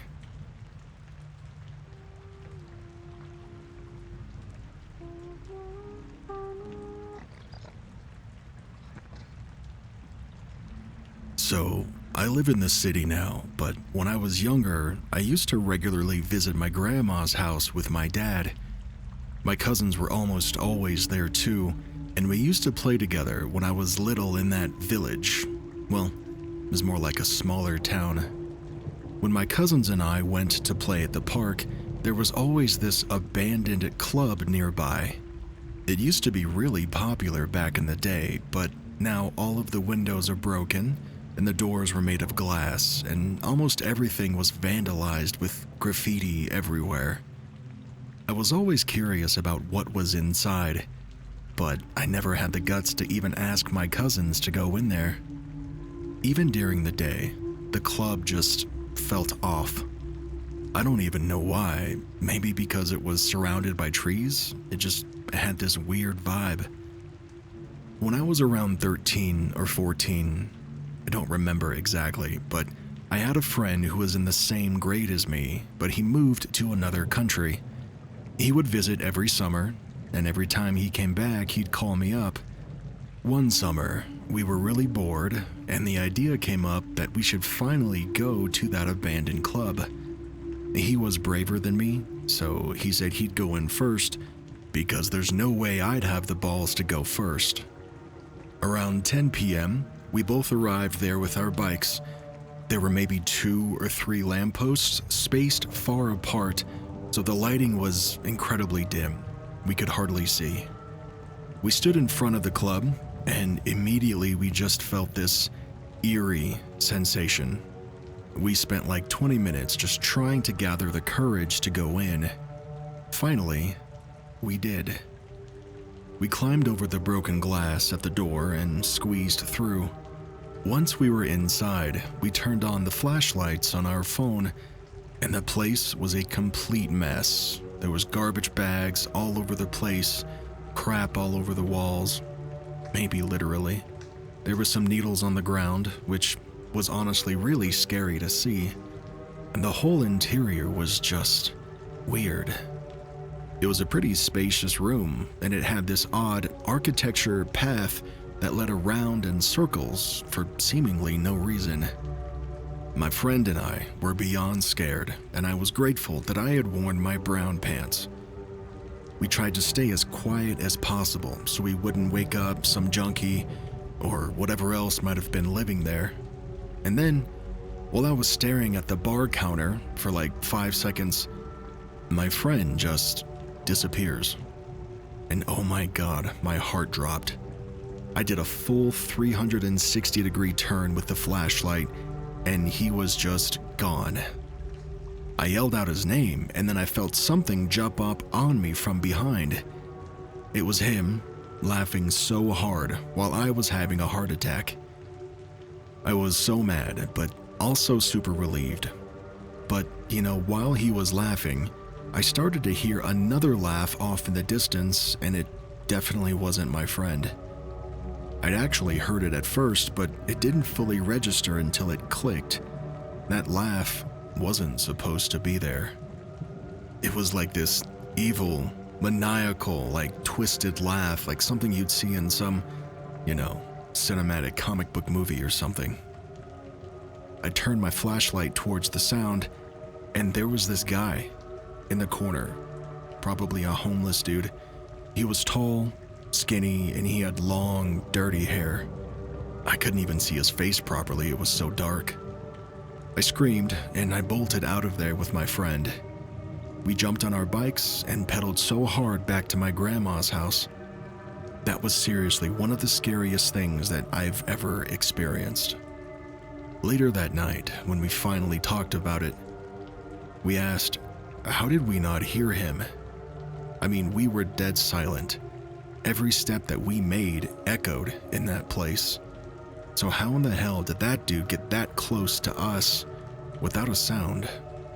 And the fact that he was laughing along with us made it even creepier. He was probably insane or something.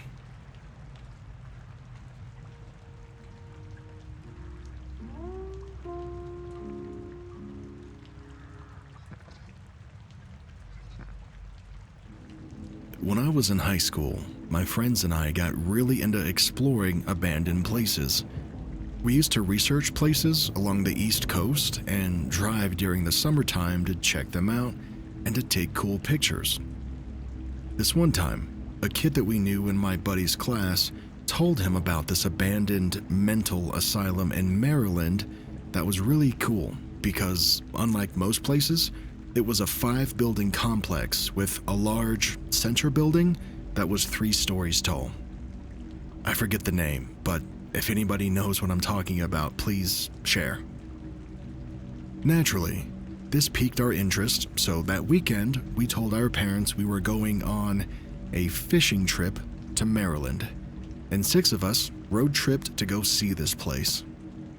We started out by checking out the smaller building in the complex when we first got there, and we slowly made our way around the area to look for security. To give a sort of a layout to the asylum that we were in, all of the buildings connected to each other aside from the main building and the church that was behind it. So as we entered the first building, we decided to pull a Scooby-Doo and split up just to cover more ground.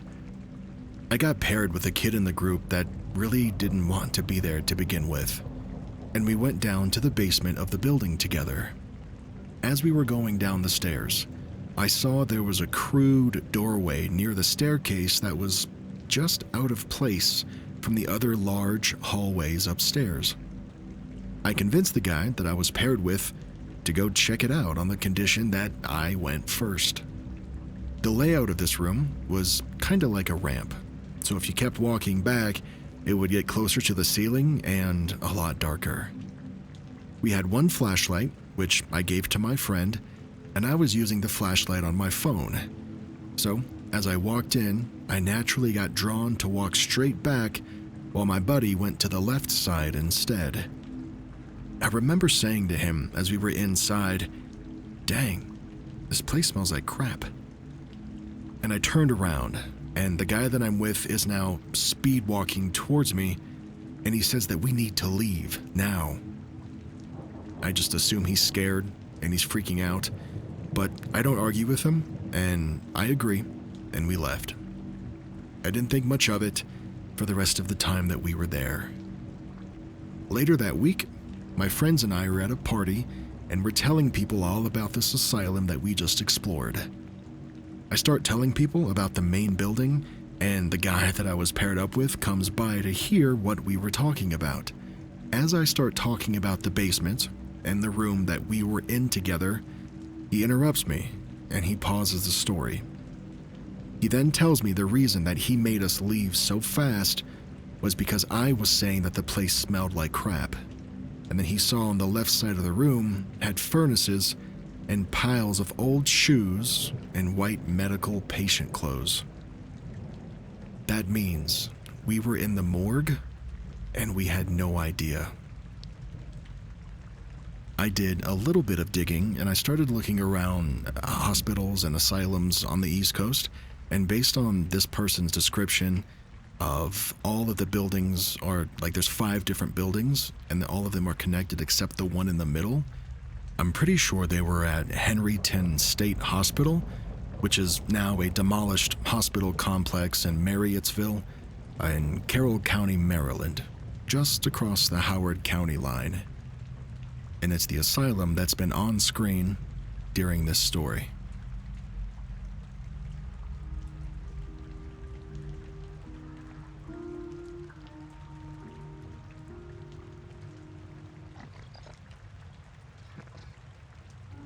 This happened back in, probably the 7th grade.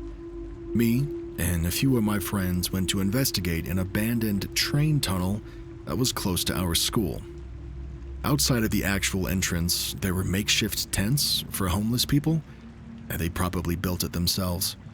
We were already creeped out because what if one of the homeless people entered the tunnel while we were already inside? That thought crossed our mind. By the way, the entrance is basically a massive wall that you have to crawl under.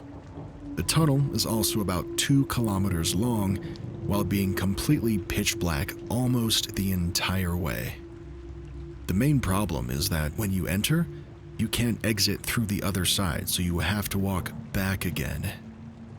Anyway, we obviously didn't want to wake up anybody that was down there, so we went in as quietly as possible.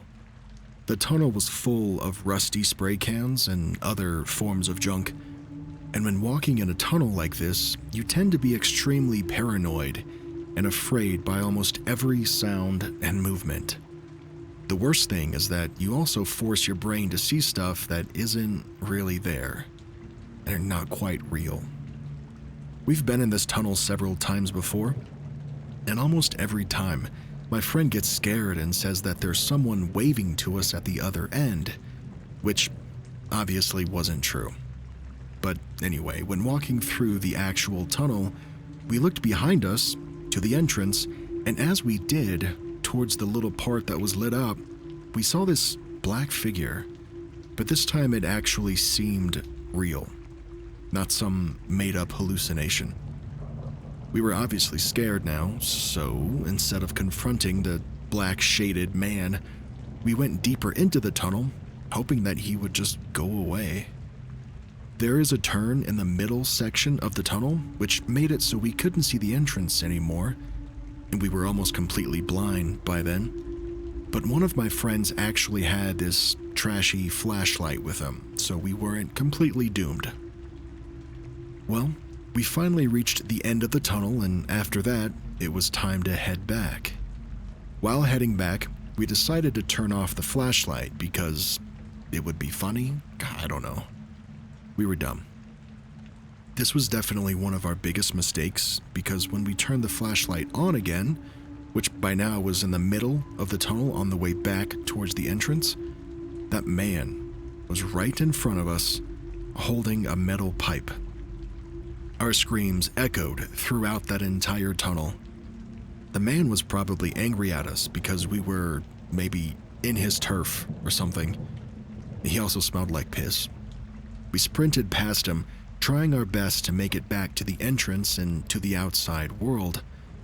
While running inside the tunnel, you are severely prone to tripping because of the wooden bumps that the train track is connected to.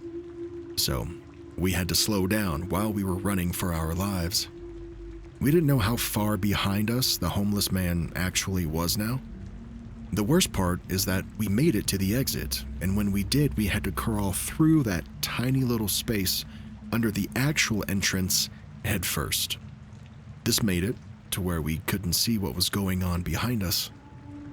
But somehow, we made it out safe without being bashed over the head with a metal pipe.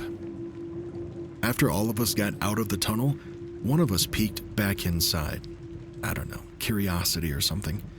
And my friend that did that confirmed that the man was actually there, still in the tunnel, holding that pipe. After all of that, we went back to our school as if nothing happened.